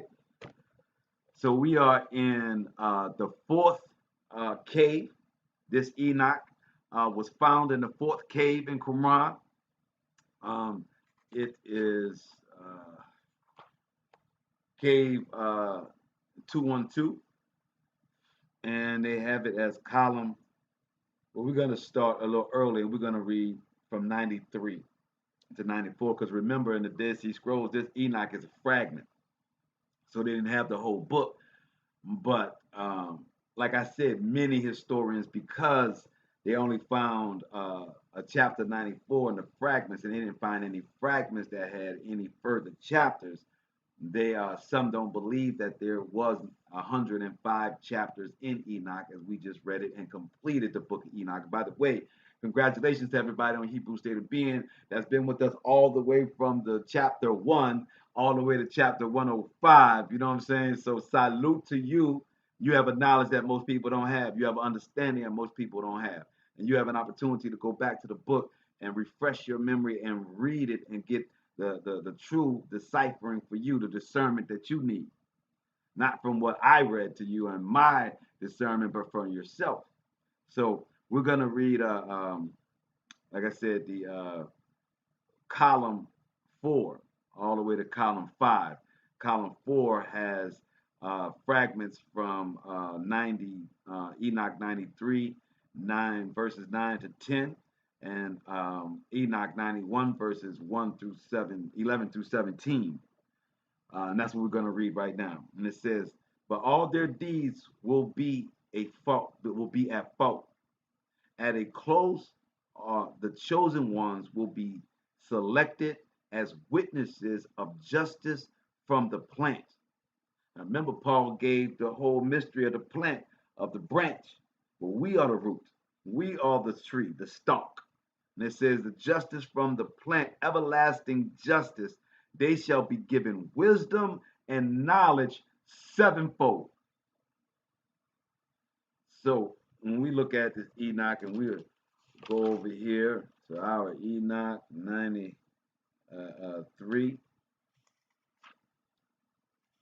in our Sefer, and see if that matches with verse uh, verse 9. And it says, subsequently, in the fourth week during its compilation, the vision of the holy and the righteous shall be seen. The order of generations after generations, and a habitation shall be made for them. Then in the fifth week during its completion, the house of glory and the dominion shall be erected forever. Hmm. After that, in the sixth week, all those who are in it shall be darkened, and the hearts of all of them shall be forgetful of wisdom. And in all it shall a man arise and come forth, and during its completion he shall burn the house of dominion with fire, and shall the race of the elect root. Huh. And all the race of the elect root shall be dispersed. So the Dead Sea Scrolls fragmentation spoke about wisdom being given in the latter days, and we're going to check out this 91, because 91:11 verse 11 says, and the idols of the nation shall surrender with it all. And as it told us also, it was reading from Enoch um, 91 verses 11 through 17. Now I'm going to read that verse 91, uh, that chapter 91 verse 11 through 17 out of here. Then we're going to go back to the Dead Sea Scrolls and see how it matches, because not all the Enoch chapters match up, but this one did match up with us when it in reference to um, the last day and the justice and the wicked being delivered in the hands, right? And it said here that we shall be dispelled, that we were the root, right? We're talking about the plant, excuse me, as we spoke about the plant, right? So when it says, uh, Enoch 91, verse 11, all the idols of the nation shall be surrendered with its inhabitations. With fire shall it be burnt. They shall be brought from every part of the earth and be cast into a judgment of fire. Spaceship. They shall perish in wrath, and by a judgment overpowering them forever. Righteousness shall be raised up from slumber, and wisdom shall be raised up and conferred upon them. Then shall the roots, again back to the roots of iniquity, be cut off. Sinners perish by the sword, and blasphemers by be annihilated. Blasphemers be annihilated everywhere. Those who meditate oppression, meditate oppression, and those who blaspheme by the sword shall perish. And now, my children, I will describe and point out to you the path of righteousness and the path of oppression. I will again point them out to you, that you may know what is to come. Hear now, my children, and walk in the path of righteousness. Be shunned, it said, but shun that of oppression, for all who walk in the path of iniquity shall perish forever. So that was chapter 91, verse 11 through 17. We pick back up in our Dead Sea Scrolls, and it says, verse 15 out of column 4. After this, the eighth week, and as here we saw that we was in the fifth and the sixth week. So this one is referencing the eighth week. So that's how we have discernment, and we can see what goes with what. So obviously in our, that means that where Enoch is truly referencing here is probably in the chapters 9, 8. So this was, it's going to be in 93, but further down, right? It's going to be further down in chapter 93 than in than verses 9 through 10. So that's basically what that means. And it says, they shall uproot the foundations of violence and work of deceit in in it in order to carry out justice. Mm. So remember, the Dead Sea Scrolls were the Qumran community, and they were warriors. They was about that action. So they are saying in this Enoch, of everlasting justice, they shall be given wisdom and knowledge sevenfold, and they shall uproot the foundations of violence and the work of deceit in it in order to carry out justice. After this, the eighth week will come, the, the one of justice, in which a sword will be given to all the just for them to carry out just judgment against the wicked, who will be delivered in their hands. At it at its close, at its close, they will gain riches in justice, and there will be built the temple of the kingship of the great one, in its magnificence for all eternal generations. So again, Enoch is talking about the end time. He's not talking about a rapture. He's talking about at the end that swords will be given to the righteous, that the temple will come down as magnificence, and it'll be there for eternal generations. After that, the ninth week will be revealed justice and judgment to all sons of the whole earth. All those who act wickedly will vanish from the whole earth, and they shall be hurled into eternal well or hell.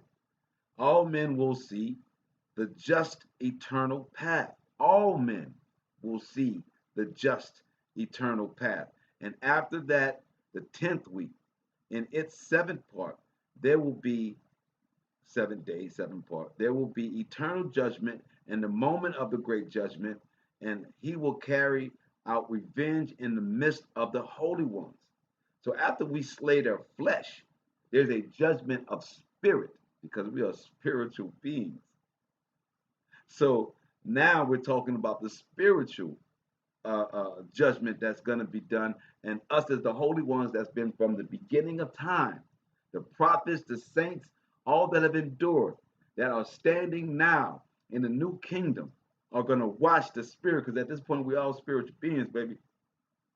We're going to watch the holy ones. We'll be the holy ones, and we get to watch revenge being carried out.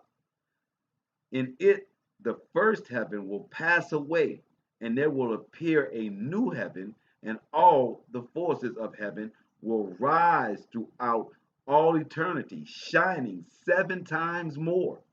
After that, there will be many weeks, the number which will not have an end, ever in which goodness and justice will be achieved. Now, you also have to understand that when they're speaking about weeks, that we're talking about a day in the Most High, right? It's 1,000 days for the Most High is one for us. So when we're speaking about these weeks in the seventh week, we're understanding that we're counting thousands of days. Every day is thousands of days. So weeks, we're talking 7,000 days. So that's the end of that. So we're here, and I'll read from Enoch chapter 93, when it was actually verse 13 that he was speaking of that. And it says, afterwards there shall be, Enoch chapter 93, verse 13, afterwards there shall be another week, the 8th week of righteousness, to which shall be given a sword to execute judgment and justice upon all oppressors. Sinners shall be delivered up into the hands of the righteous, who during its completion shall acquire habitations by their righteousness. As it says, we will get our habitations by the righteous works that we do, even if that comes down to grabbing a sword or two. Yeah, and it says, and the house of the great king shall be established, which is Dawid, for celebrations forever. After this, in the 9th week, shall the judgment of the righteous be revealed to the whole earth. Every work of the wicked shall disappear from the whole earth, The world shall be marked for destruction, not the earth, the world. And all men shall be on the watch for the path of integrity. For after this, on the seventh day of the 10th week, there shall be an everlasting judgment which shall be executed upon the watchers. And a spacious eternal heaven shall spring forth in the midst of the angels. The former heaven shall depart and pass away, a renewed heaven shall appear, and all the celestial powers shine with sevenfold splendor. Afterwards, likewise shall there be many weeks which shall eternally exist in goodness and in righteousness. Neither shall sin be named there forever and ever. And that's end of verse 18 of Enoch, chapter 93. Now we go to the last chapter of Enoch, which is 94 in the Dead Sea Scrolls, and it says that it is referencing what we just read, 93 to 94, verse 94. But my chapter 93 only has 24 verses and not 94 verses, right? So, like I said, they have when you read these things, you have to understand the difference in the text. That's why we have so many books, right? So it says, so it's telling us that this column 5 that they found in Qumran, that it resembled Enoch 93 and Enoch 94, and then we have the new updated version or the whole version that we are cross-matching. So and it says Enoch 5, and it's speaking of chapter 93. It says,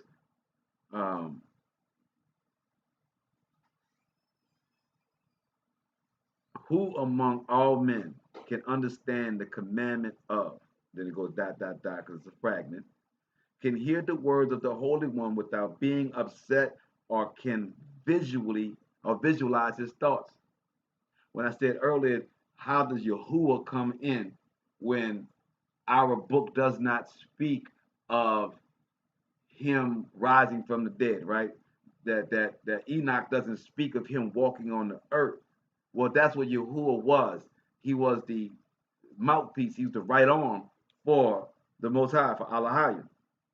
So here it's saying, can none of us can hear Allahayim's words and can visualize his thoughts, or who among all men can consider all the works of the heavens and the angular columns upon which they rest, or who sees a soul or spirit and can go back to tell about it? So who can die and come back from the dead and tell about it? Or go up and see all the extremities and think or act like them? Can you be like the angels? Can you go up there and act like them? Or who among the sons of men can know and measure what is the length of the breadth of all the earth, or to whom has all its been shown, and its shape? Who among all men can know the extent of the heavens is, and what their height is, or how they are supported, or how large is the number of the stars? Now I tell you, my sons, love justice and walk in it, because the path of justice are worthy of being approved. So when you walk in righteousness and you don't follow the world, and you stand amongst the ridicule, and you praying, and you got your household in order, and you got your closest loved ones vibrating with you, and y'all are all praying and asking for the wisdom and barakas in each one of your lives. It says those people. It says, supporting a large number. And I tell you, my sons, love justice.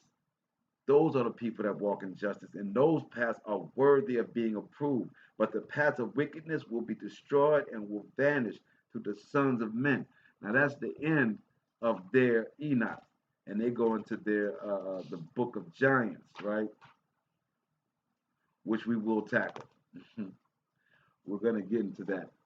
But we're now going to take a look at this 94 in here and understand what is the full of that. So it says, and now let me exhort you, my children, and love righteousness.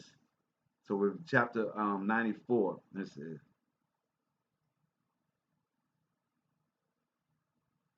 the sword of truth. Yes. Chapter 94, Enoch, and it says, and now let me exhort you, my children, and love righteousness. I'm imploring you, I'm begging you to love righteousness and to walk in it, for the cycles of righteousness are worthy of acceptation. As we know, it says worthy of judgment, right? It says is worthy. Now I tell you, my son, the just in the walk is because the path of justice is worthy of being approved. And they have here acceptation, but approved. But the path of iniquity shall suddenly fail and be diminished. To men of note in their generations, the path of oppression and death are revealed. Oh, so we didn't have that over there. But they kept far from them and do not follow them. He said, but they keep far from them and do not follow them. Now, too, let me exhort you, righteous, not to walk in the path of evil and oppression, nor in the path of death. Approach them not, that you may not perish, but covet, and choose for yourself righteousness and a good life. Covet. They want you to covet righteousness. Walk in the path of peace, that you may live and be found worthy. So your life is a good life when you walk in righteousness. You have a covering, you get grace and mercy. You rocking and rolling, right? Retain my words in your innermost thoughts. That's what it's about. That's how you conjure. To obliterate them not from your hearts. For I know that sinners counsel men to commit crime craftily.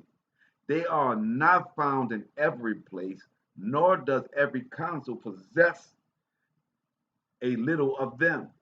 Woe to those who build iniquity and oppression, and who lay the foundation of fraud, for suddenly they shall be subverted and never obtain peace.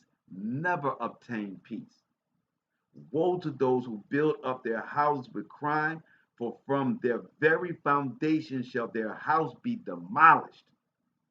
So if we talk about that being amongst human beings, then you know the houses of ill repute, of iniquity, these giant churches are gonna feel that. And by the sword shall they fall.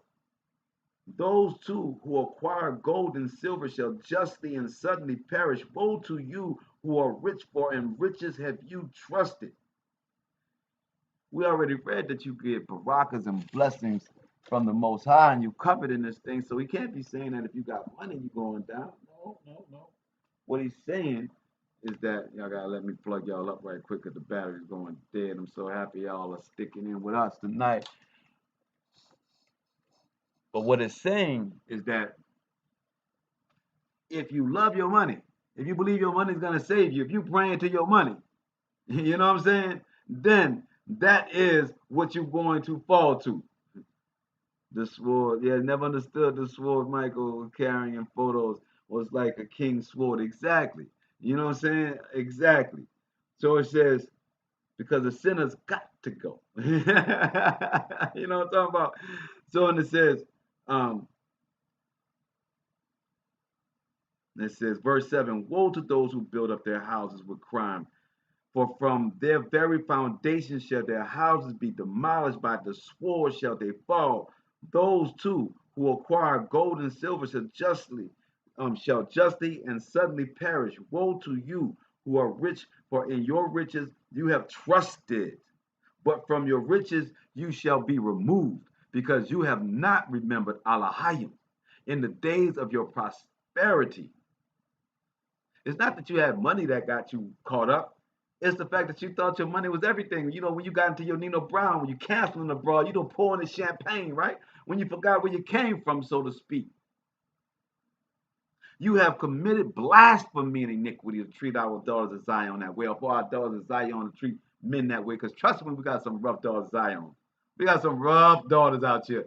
that'll hand you the business, and are destined to the day of the effusion of blood, to the day of the darkness, to the day of the great judgment. This will I declare and point out to you, and say that he who created you will destroy you. When you fall, he will not show you mercy, for your creator will rejoice in your destruction. Let those then who shall be righteous among you in those days detest sinners and the wicked. Hmm. So that is our reading of Enoch tonight, and we're gonna switch over to this Joshua. And I'm gonna let you guys go. All right, we're gonna go to Joshua 10. You know, there is so much lies out here in the world.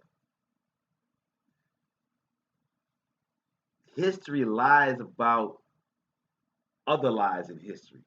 Like they compound the lie on top of a lie, and then you got people that want to start trying to understand this world and this history from their understanding of right now, which is an error from the beginning. You have to find yourself as far as you're willing to go in the past and then follow your timeline up to here to get the understanding of why you're here, because you then understand that your thoughts have been given to you out of deception and out of lies. But the lie that we're in the midst of is a double downing lie, because we as a people don't realize the saying that we have in the neighborhood that we can't seem to get together, that Negroes can't rock together. Well, that's the slumber that we're under, but that's also the reason why we lost it all in the first place, was because we could not get along. We could not come together. And that's from a Hebrew standpoint to the Western Hemisphere, when they allowed the Spanish, the French, and the Germans to come in, and they picked sides with all of these fallen angel nations. So that's how our indigenous, our aborigine on the Western Hemisphere fell. And it's the same way that they fell on the Eastern Hemisphere.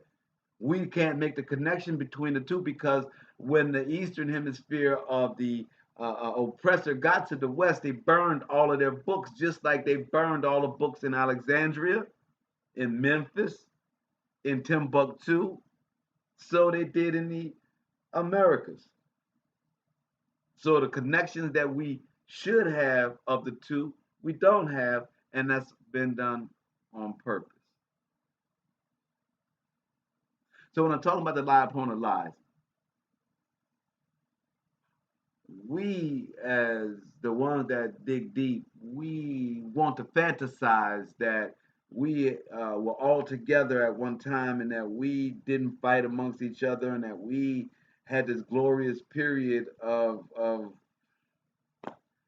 it just wasn't so. Enoch told us that we will be in iniquity over and over again. It's always going to be the fight against the righteousness and the path of iniquity. Well, with these lies upon lies, it gets confusing for many people. My brother sent me a video this weekend, and it was an interesting video, but there are words that people use in these educational short documentaries that they do about history, that we all have to understand the words that they're using. You have to be a student of words. You have to listen to what people are actually saying and hold them to the words that they're saying. Because if you just walk past it and say, oh no, that didn't mean nothing, then you miss them telling you the truth about who they were, and how they were gonna do you wrong, and how they were gonna treacherously lie to you if you just let the words go by, if you don't know what the words are. So we fought amongst each other. We allow others to come in. The book of Enoch said that we were going to go back and forth to iniquity, fighting against righteousness. It would be amongst our own people. we would have others that will come in and be and take advantage of that. We've seen that across the world.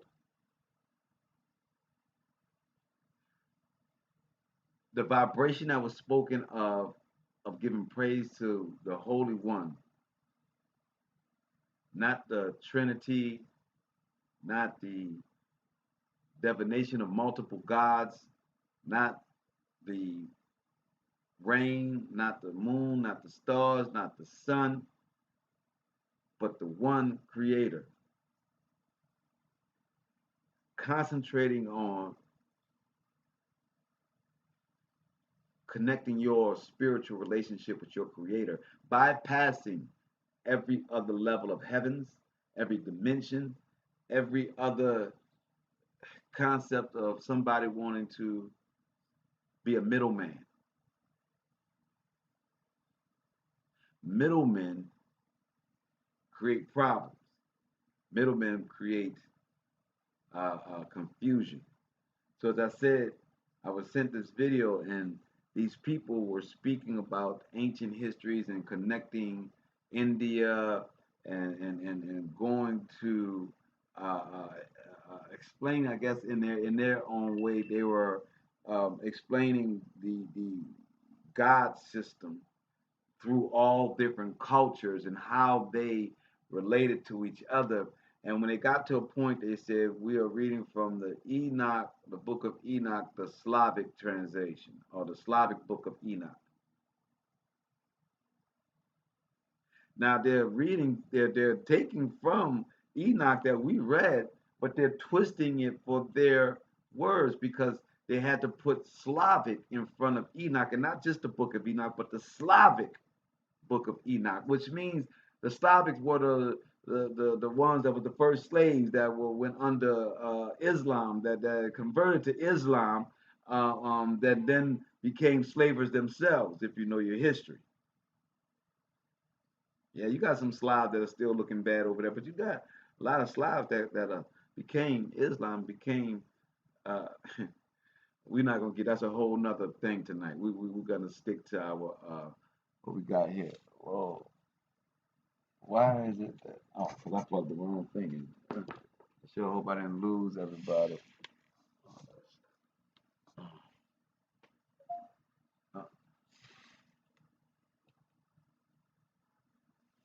So it's reactivating it. All right. I pray everybody's still in the building on our Black Mask and Nola feed. It went out for a second. But anyway, many of those Slavs became your very pale Islam, you know, and yeah. Anyway, that's a whole other story for another night. So what I'm saying and what I'm wrapping up tonight through Enoch and through the lies and the path of iniquity and this video that was shown about the Hebrews and how we fell up under these other cultures and how we took from these other cultures. But when they referenced us, they never referenced us, the seed of Jacob. They only referenced other people that were amalgamated under us, people that followed the mixed multitude that was with us, that decided to write their own books and have their own belief systems and created their own religions or created religions, because we are not a religion. So he brought up a name in there, and it said, and he said that Melchizedek was killed by Joshua. Now, you know, in Paul said that we are under the order of Melchizedek. We read that Melchizedek had no mother, no father, but we know the truth of that was that Noah had a brother named Ner, N-I-R, and Ner was the father of Melchizedek. And we know that his wife died giving birth right after the birth of Melchizedek. We know that Noah and Ner went to go and bury Ner's wife, and when they came back, Melchizedek was talking and speaking. We know that we've told that Melchizedek, that Abraham paid a tithes unto him after he came back from saving his brother Lot from the Moabites, the Moors. So I went to Joshua 10, I said, because that's pretty interesting to say that Joshua killed Melchizedek. And they said, well, even though his name is referenced as Adonai Zedek, that he was the same Melchizedek. Well, this is a 600-year period between the Melchizedek and Abraham story and the Adonai Zedek, the king of Jerusalem, in the time of Joshua. Some of y'all might be smelling what I am throwing out there right now. All right? What are we saying? If Melchizedek is this supernatural being, then he very well could have lived 600 years. As we know, there were many that lived as Methuselah 900 years. So 600 years doesn't seem to be a big jump, right? Let's say that Melchizedek and Adonai aren't the same one. And this man's name is Adonai. Now we know Adonai is supposed to mean Yasha, right? That was another name for the one that walked the earth, right? Another name for Jesus, right? Adonai. This dude's name was Adonai Zedek. Zedek means king, ruler. But he went to war against Joshua and the 12 tribes. Let's read it. Joshua chapter 10. Now it came to pass when Adonai Zedek, king of Jerusalem, had heard how Joshua, or Yeshua, not Yahshua, but Joshua, had taken Ai and had utterly destroyed it, as he had done to Jericho and her king. So he had done to Ai and her king, and now, saying how the inhabitants of Gibeon had made peace with Yasharallah and were among them. It said that they feared greatly because Gibeon was a great city, as one of the royal cities, and because it was greater than Ai, and all the men thereof were mighty. Wherefore Adonai Zedek, king of Jerusalem, sent unto Hoham, king of Hebron, and unto Pittam, king of Jermoth, and unto Jaffa, king of Lachish, and unto Debri, king of Elgon, saying, come up come up unto me and help me, that we may smite Gibeon, for it hath made peace with Joshua and with the children of Yasharallah. Well, he's the king of Jerusalem. Well, he's the king of Jerusalem. How is it that Joshua is going to war with the king of Jerusalem after taking over Jericho? Why didn't the Most High have Joshua take over Jerusalem first instead of Jericho?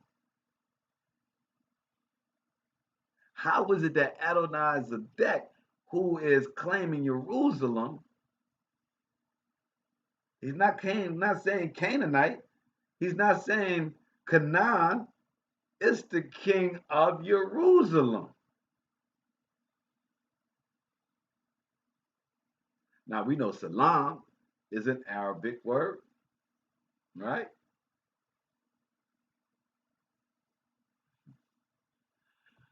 Let's pull up etymology for Jerusalem. Yeah.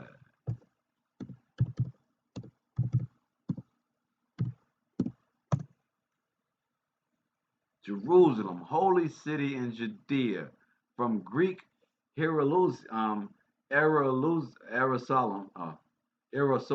Now remember, Canaan or Egypt was called Heliopolis. Look it up in your history books. Ancient Egypt was known as Heliopolis. Heliopolis. El and Helios means sun. S-U-N, the sun. Not S-O-N, but Helios and El mean the same thing. Greek Helios in Greek is the Arabic word El, and vice versa, which they call their God. Holy city of ancient Judea, from Greek Jerusalem, just like you would have Heliopolis in Egypt, you had Jerusalem as in the H. From Hebrew, Jerusalem, literally foundation of peace, from base or Yara, the he through cast shalom peace. Jerusalem, um, artichoke is folk etymology of Italian whatever sunflower, right? I don't know. That's probably Big Chief trying to call me up. I'm gonna call Big Chief back. So Jerusalem, they saying from Greek, and then from so Greek changed from Jerusalem to Jerusalem. Understand what we're talking about English. We're talking about, I'm talking about, excuse me, we're talking about language, not English, but language. Jerusalem was what the Hebrews word would be for Jerusalem. So Jerusalem or Jerusalem was not what we would call Jerusalem. They took the Yeru and put Salam on the back, when for us it's Shalayim. I know it sounds the same. It ain't. All right.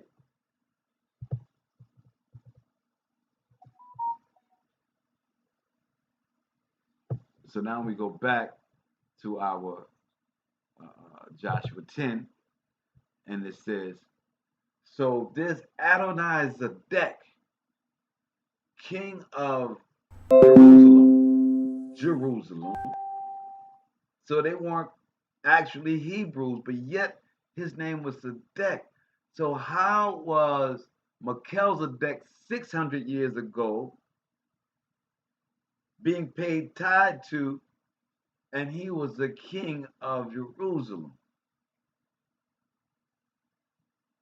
Or did somebody take some literary leaps? Did somebody in the Catholic take a literary leap and assign this Melchizedek to a tithing to Abraham? I don't know. But let's go on to what the scripture says, because the scripture says he got four other kings to get with him to go against us to smite not Joshua, but Gibeon. He wasn't coming to fight the children of Israel. So if you got Jerusalem and then you got Jerusalem, so Jerusalem and Jerusalem is two different things then. So we're saying that in this scripture that Jerusalem is different from Jerusalem.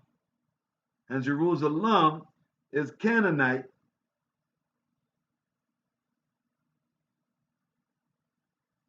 Actually, the year of God's is actually in Psalms 82. My brother, check it out. And they said we would die but we would die in our flesh like men. We would die in our sins like men. Yes, we are gods. So I want y'all to understand what is being said right here, how this is being done. So therefore, the five kings of the Amorites, the king of Jerusalem, the king of Hebron, the king of Jarmuth, and the king of Lachish, and the king of Eglon gathered themselves together and went up, and all their hosts, and encamped before Gibeon, and made war against it. And the men of Gibeon sent unto Joshua to the camp of Gilgal, saying, slack not thy hand for thy servants. So now Gibeon called themselves servants under us, not under Jerusalem. He said, Gibeon and Yeshua, the camp Gilgal, saying, slack not thy hand from thy servants. Come up to us quickly and save us and help us. For all the kings of the Amorites that dwell in the mountains are gathered together against us. So Joshua ascended from Gilgal, he and all the people of war with him, and all the mighty men of valor, and the most High said unto Joshua, fear them not, for I have delivered them into thine hand. there shall not a man of them stand before thee, not a man. And Yeshua therefore came unto them suddenly and went up from Gilgal all night. And the Most High discomfited them before Yasharallah, Jerusalem, and slew them with a great slaughter at Gibeon, and chased them along the way that goeth up the Betharon, and smote them to Azekah and unto Makkedah. Mm.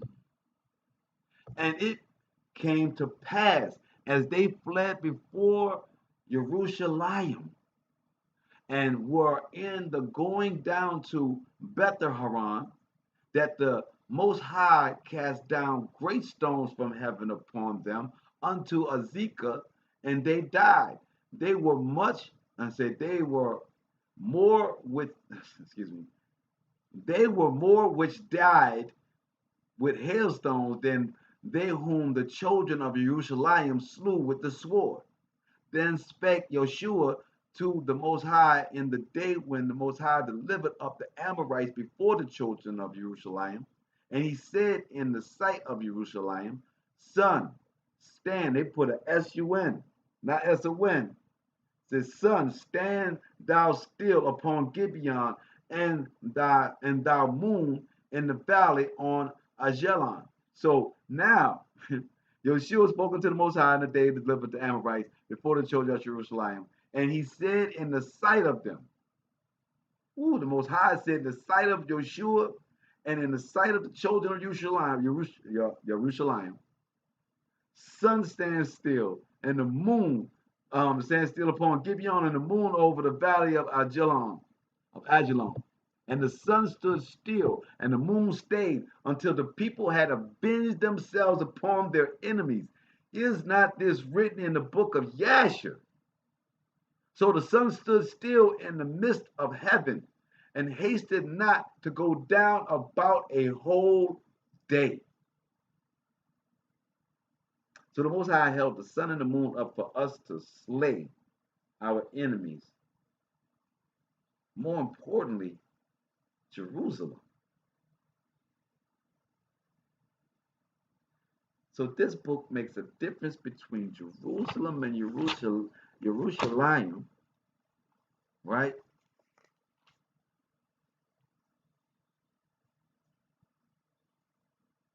And in my Sefer, and it says, in the Sefer, they say King of Jerusalem.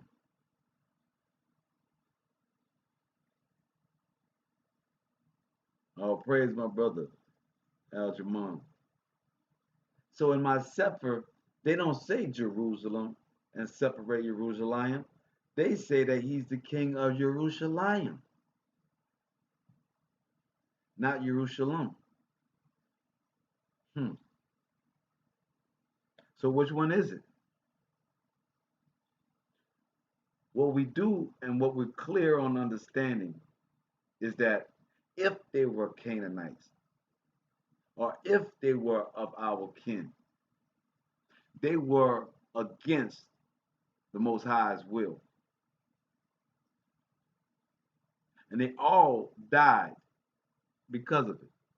And it says, I want you to show how the Most High gave us that land.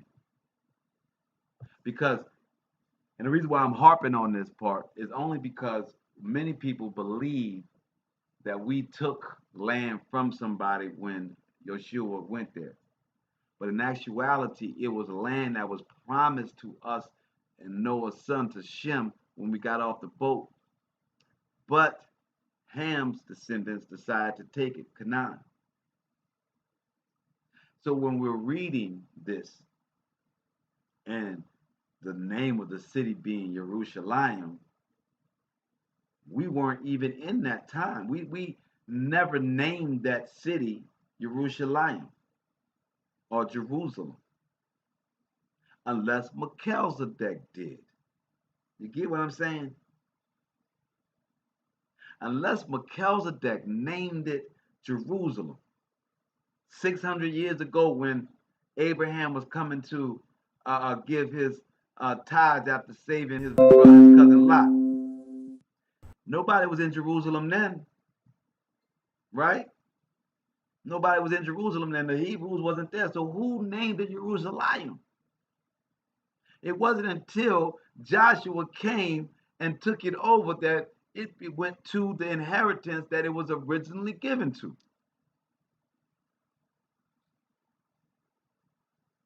So we have these, when we're looking at the New Testament and in Hebrews chapter 7, it tells us that we are to, well, let me read this part first before I go there.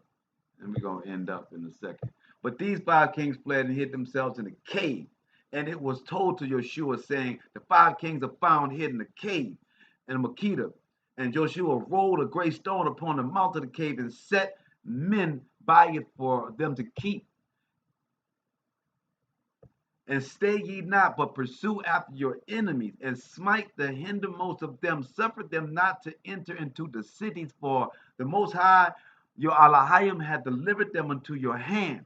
And it came to pass when Yeshua and the children of Jerusalem had made the end of slaying them with a very great slaughter till they were consumed, that the rest which remained of them entered into fenced cities. And all the people returned to the camp of Yeshua at Makkedah in peace. None moved his tongue against any of the children of Jerusalem. Then said Yeshua, open the mouth of the cave and bring out those 5 kings out of the cave. And they did so, and brought forth those 5 kings unto him out of the cave. The king of Jerusalem, the king of Hebron, the king of Jermoth, the king of Lachish, the king of Eglon. And it came to pass when they brought out the kings, those kings that Joshua called for, all the men of Yasharallah, and said unto the captains of them, men of war which went with him, come near, put your feet upon the necks of these kings. And they came near and put their feet upon the necks of them. And Joshua said unto them, fear not, nor be dismayed. Be strong and of good courage, for thus shall the Most High do all your enemies against whom ye fight.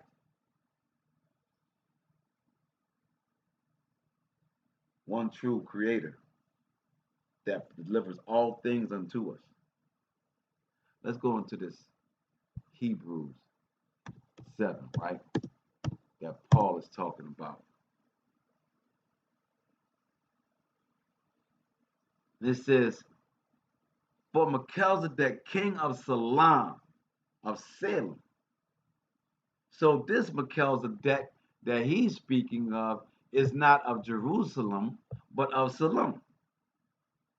Said, for this Melchizedek, king of Salem, priest of the Most High, who met Abraham, returning from the slaughter of the kings, and barakah him, to those who also to whom also Abraham gave a tenth part of all, first being by interpretation king of righteousness, and after that also the king of Salem, which is king of peace, without fear, without mother, without descent, having neither beginning of days nor end of life, but made like unto the Son of God, abideth a priest continually. So he says that the king of Salem never died. Says there's no ending of his days. But then we just found that there was an Adonai-Sedek. Is that his offspring? It's 600 years later, but does 600 years matter when you don't die, when you're an immortal?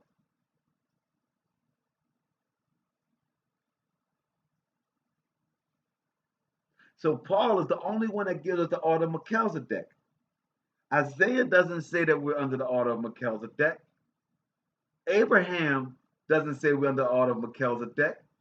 It is only when the New Testament is doing away with the Levitical priesthood and decides that their priesthood has been tainted, and now we have to have a new priesthood, which is the Melchizedek priesthood.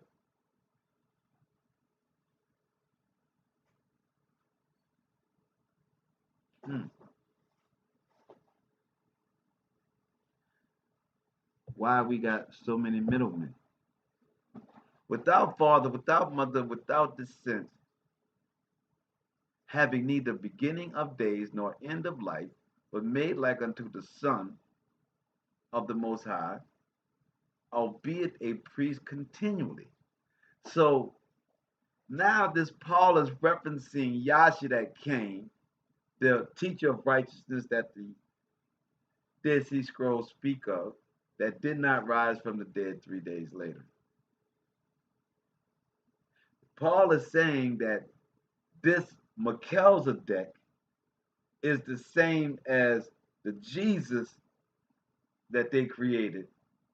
And that this Melchizedek, even though we know in our scriptures that Melchizedek was born from the brother of Noah, which was near, and that his wife died, and that the child spoke, and all of this had full hair and was all of that. But she had birth was given to the child. The child was had a birth. You dig? I see the building, Rosa. Yes, that Rosa sent me a clip today, man, about the DNA that you in the new movie, right? The Fast and Furious.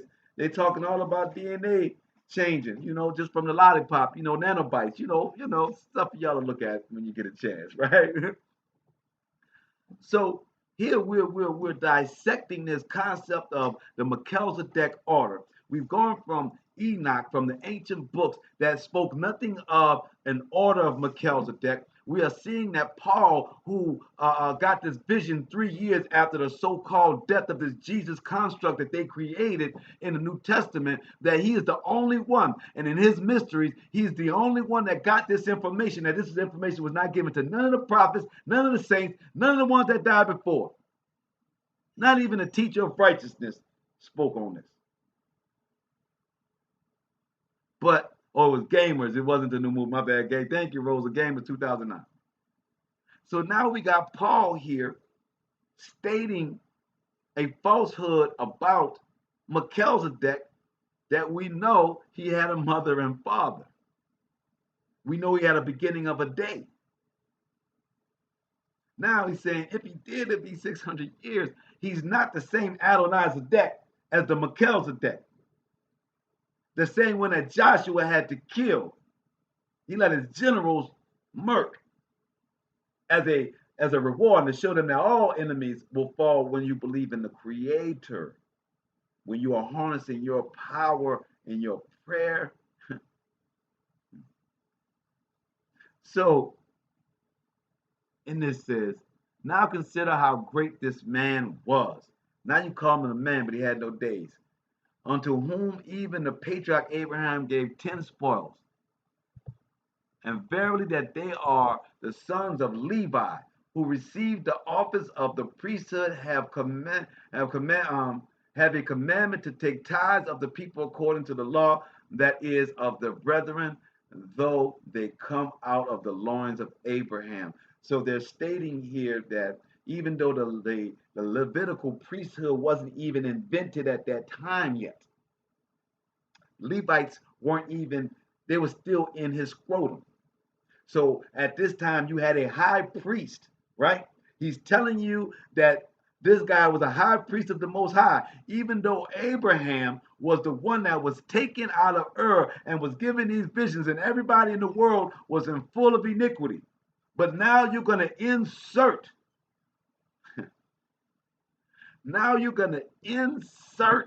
this action and this person and this order of Melchizedek.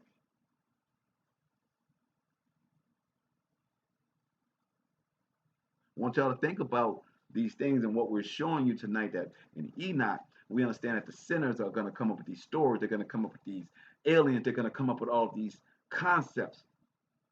They're going to interwoven it. Remember, Satan was the most subtle beast.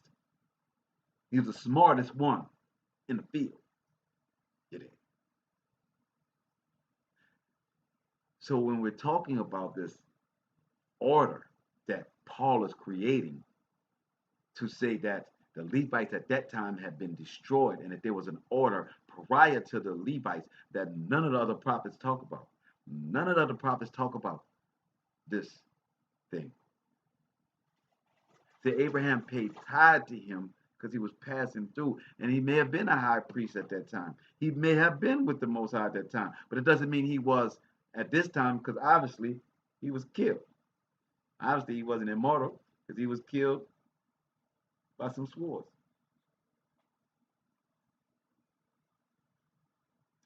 So now it is telling us, for whose descendants is not counted from them, received tithes of Abraham, and blessed him that promised, and blessed him that had the promises. Oh, so Abraham has a promise, which is the same as the Jesus promise before the Jesus came.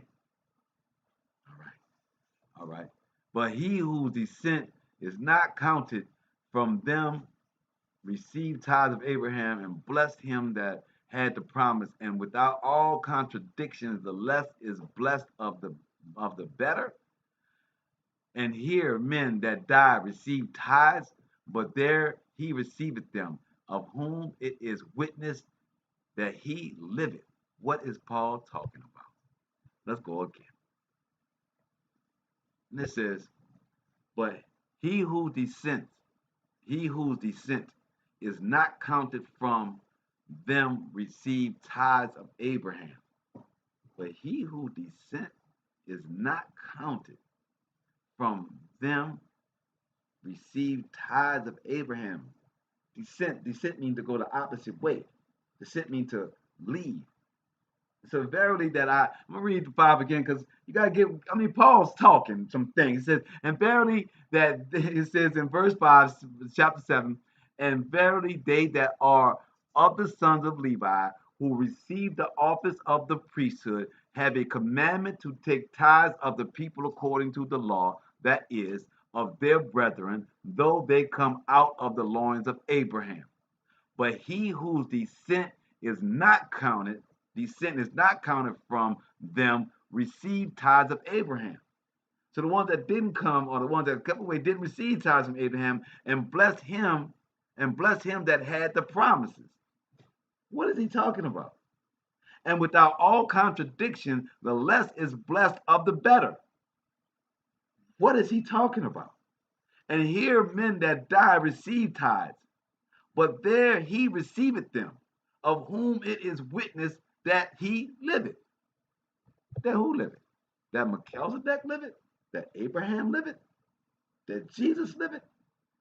And without all contradiction, the less is blessed of the better, of the ones that descent that was not of the Levites. And here men that die receive tithes, but there he receiveth them, of whom it is witnessed that he liveth. And as I may so say, Levi also, who receiveth tithes, paid tithes in Abraham. For he was yet in the loins of his father when Melchizedek met him.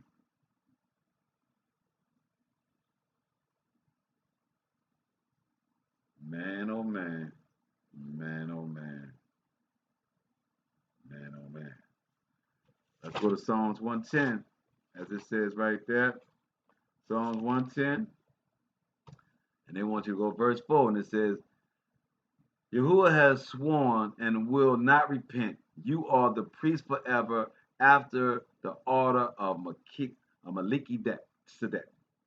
Now let's read this. Yahuwah said unto Adonai, sit at my right hand until I make your enemies your footstool. Yahuwah shall send the rod of your strength out of Zion, rule in the midst of your enemies. Your people shall be willing in the day of your power, in the beauties of holiness from the womb of the morning. You have the dew of your youth. Yahuwah has sworn and will not repent. You are a priest forever after the order of Melchizedek. Yahuwah at your right hand shall strike through kings in the day of his wrath. He shall judge among the heathen. He shall fill the place with the dead bodies. He shall wound the heads of many countries. He shall drink of the brook of the way. Therefore shall he lift up the head. Now, in the Psalms 110, that this Paul is trying to I'm not quite sure what Paul is trying to be totally honest with you. And this Psalms 110 speaks of the same Mikkel's, or it says Melchizedek Mikkel's. Let me go. Let me look that up for y'all right quick.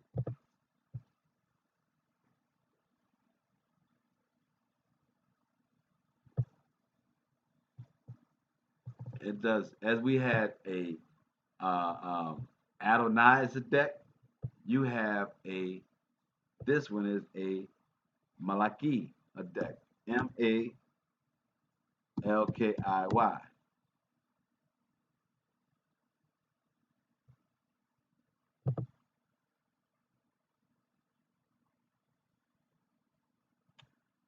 Now, in etymology, they're not giving us our word, they give us Malkin. And it says also Malkin, late 13th century, 1200s, a jocular or contemptuous term for a servant woman or kitchen servant, a woman who's low class, or slattern or loose woman from the fem malakim, malakine, right? From the former proper noun malakine, a diminutive of mullet or maud or Matilda. It is also attested from 1200 as a proper name of a female specter, sense of untidy woman, probably led to the extended meaning mop, bundle of rags, or a stick, attested as the cat of a cat since 1670s, right? Remlikin, right? So this Malachi Zedek, right? So we're gonna go a little bit over there.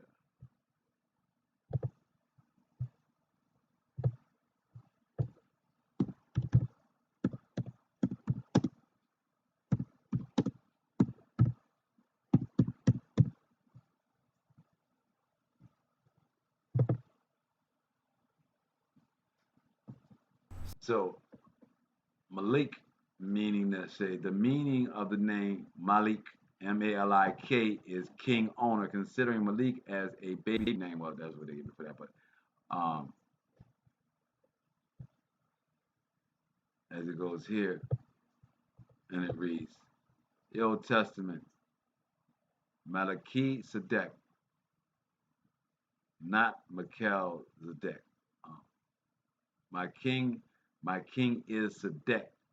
So this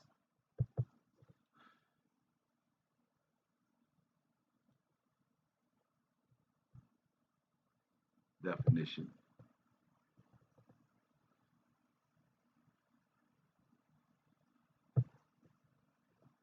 To the king of Salam, a priest of the Most High God, whom Abraham paid tithes after battle and fought a free lot, the order of Melchizedek, the order of a priesthood which Christ belongs. Now in the Dead Sea Scrolls, we don't find this. We don't find, like you say, what's it, Kevin? Was it a middleman maybe filling in because of gaps in between lots of past times, and it could be Satan sliding in. Yes, my brother, that would be the devil sliding in. That'd be Hashatan, the oppressor, as Enoch said, the fallen angels, Nephilim seed, the ones that are white and have reddish coming through. So I'm bringing you all this Sadiq and Melchizedek as it is in its as it's in its formation from. Let me get this right quick.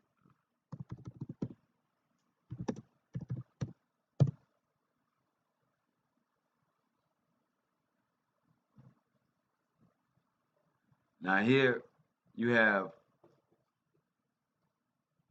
the Psalms, right? And it says the Psalm of David, right? And it says, "Sit thou on my right hand until I make the enemies thy footstool." So the Most High is talking to David, right?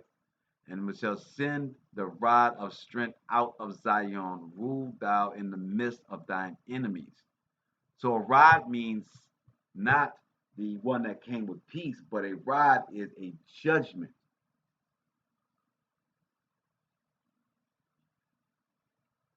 The one they brought with Jesus did not bring a judgment, and shall bring a rod of the strength of Zion. Rule thou in the midst of thine enemies. Thy people shall be willing in the day of thy power, in the beauties of holiness from the womb of the morning. Thou hast the dew of the youth. The Most High has sworn and will not repent. Thou art a priest forever in the order of Melchizedek. Well, they got Melchizedek, we said Melchizedek, right? Melchizedek. So this is being told to David. The Most High at the right hand shall strike those kings in the day of his wrath, and he shall judge among the heathen. He shall fill the places with the dead bodies, and he shall wound the heads of many countries. So this is stating that this is end times. This is the wrath that's gonna come, and that he has put him up in this order.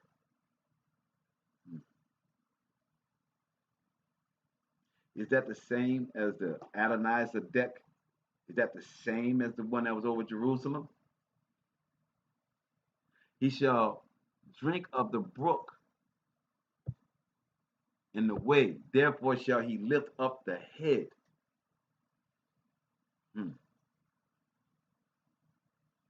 We're going to Psalm 60 to end out our show tonight. But this is for you to do your own research. This order of Melchizedek that Paul is trying to reference into 110, and David is being told that he's going to be sitting at the right hand and that he's going to be falling under this great name. My great ex-grandmother's name was Sumer, Eve Flower in the English. Yeah, my brother. That these versions that they're giving us, this order that we're under the order of righteousness, under the Torah, under Enoch, under the Ten Commandments. If the order of Melchizedek is supposed to resemble Christianity, that's not the order we're under. If we are following an order that was given by Paul, referencing an order that was not detailed in any form of fashion, the only order that has been detailed in the Torah is the law, statutes, and commandments. So you want to title that Melchizedek or the law of the Most High?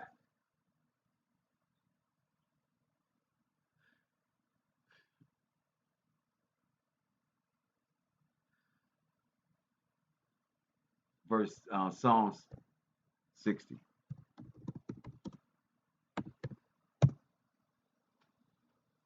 From the Torah, from Enoch to Yasher, no one spoke of an order that was going to be named after Melchizedek. Only in Psalms and Paul. And if at that moment, Sedek or that Melchizedek or that person that was the king of Salam, and they don't say it was Jerusalem. They said he was the king of Salam, not Jerusalem. It wasn't until the Adonai Sedek that we have Jerusalem and being deciphered from Jerusalem. Verse 60 again, David, and it says, O Most High, thou hast cast us off, thou hast scattered us. I'm sorry, let me go a little further. He smote Edom. Oh, this is when he came back from smoting Edom in the valley of the salt, 12,000. Say, O Most High, thou hast cast us off, thou hast scattered us, thou hast been displeased. O turn thyself to us again. Thou hast made the earth tremble, thou hast broken it. Heal the branches thereof, for it shaketh. Thank you, Queen. Thou hast showed thy people hard things. Thou hast made us to drink the wine of astonishment. the harlot, the idolatry. Thou hast given a banner to them that fear thee, that it may be displayed because of the truth. Selah. So who got a banner and who's the other?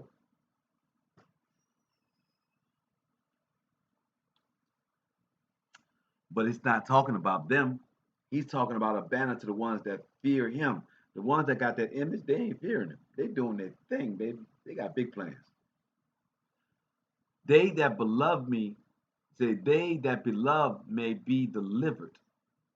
They, I said, excuse me, that thy beloved may be delivered, that thy beloved may be delivered. Say with thy right hand and hear me. The Most High has spoken of his holiness, not Melchizedek's holiness. I will rejoice, I will divide Shechem and mete out the valley of Sukkot. Gilead is mine, and Manasseh is mine. Ephraim also is the strength of mine head. Judah is my lawgiver. Moab is my washpot. Over Edom will I cast out my shoe. Philistines, Philistia, triumph thou because of me. Who will bring me unto the strong city? Who will lead me into Edom?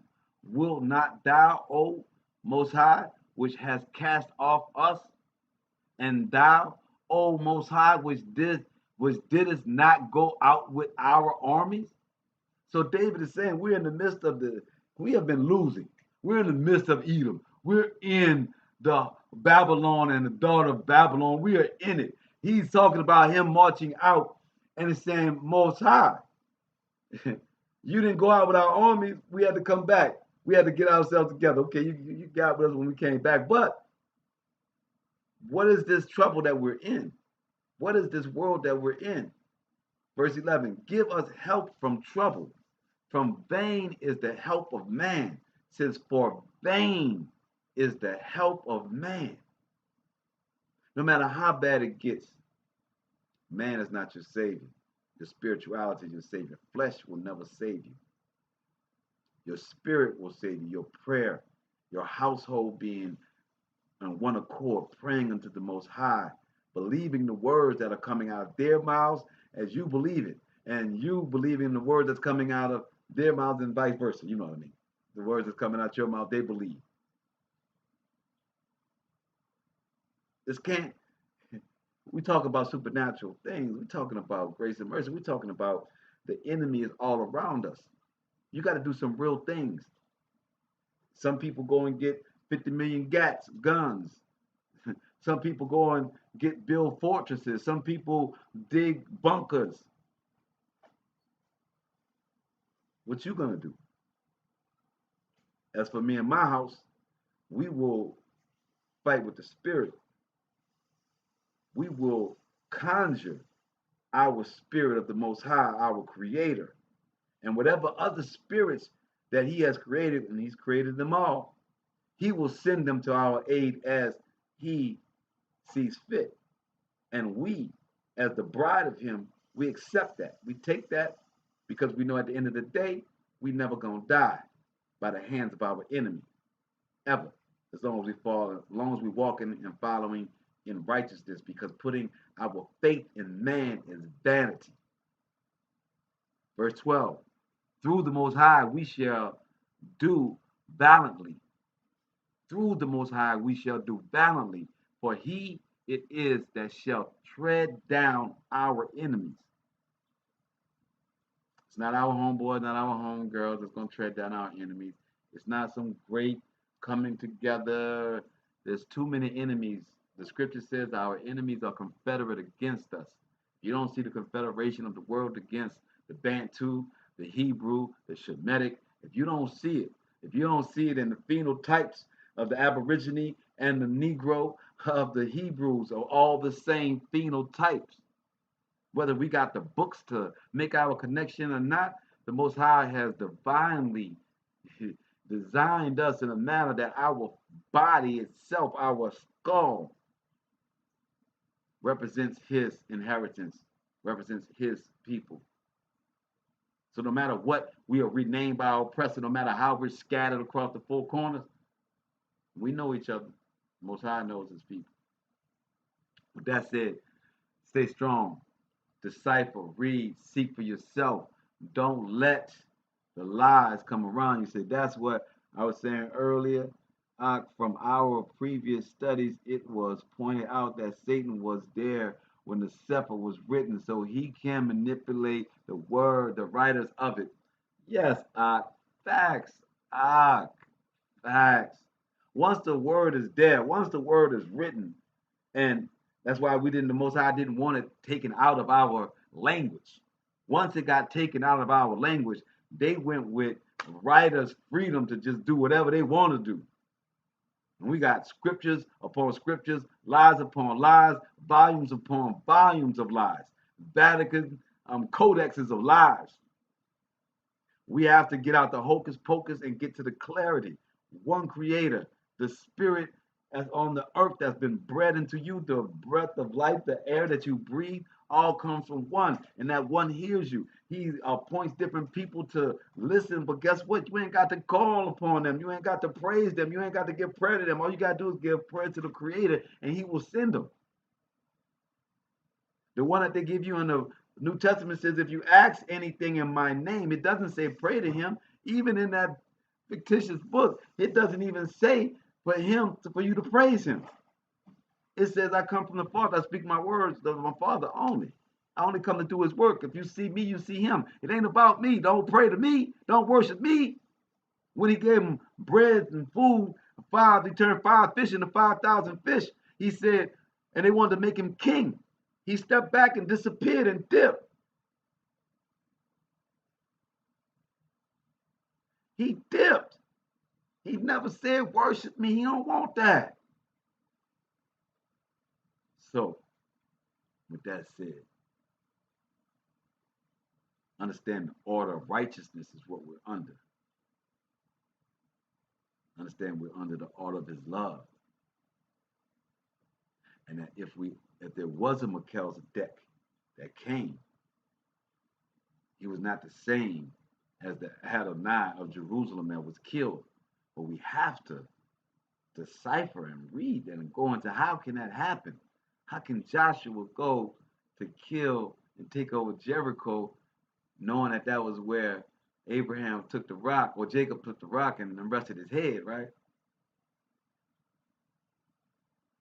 But it wasn't Jerusalem where the high priest was.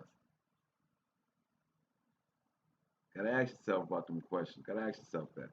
With all that said and done, all praise to the Most High. We are out of here. We'll see y'all on Shabbat. Shabbat Shalom. So we'll see y'all then on Friday. Me Shalom. Yeah.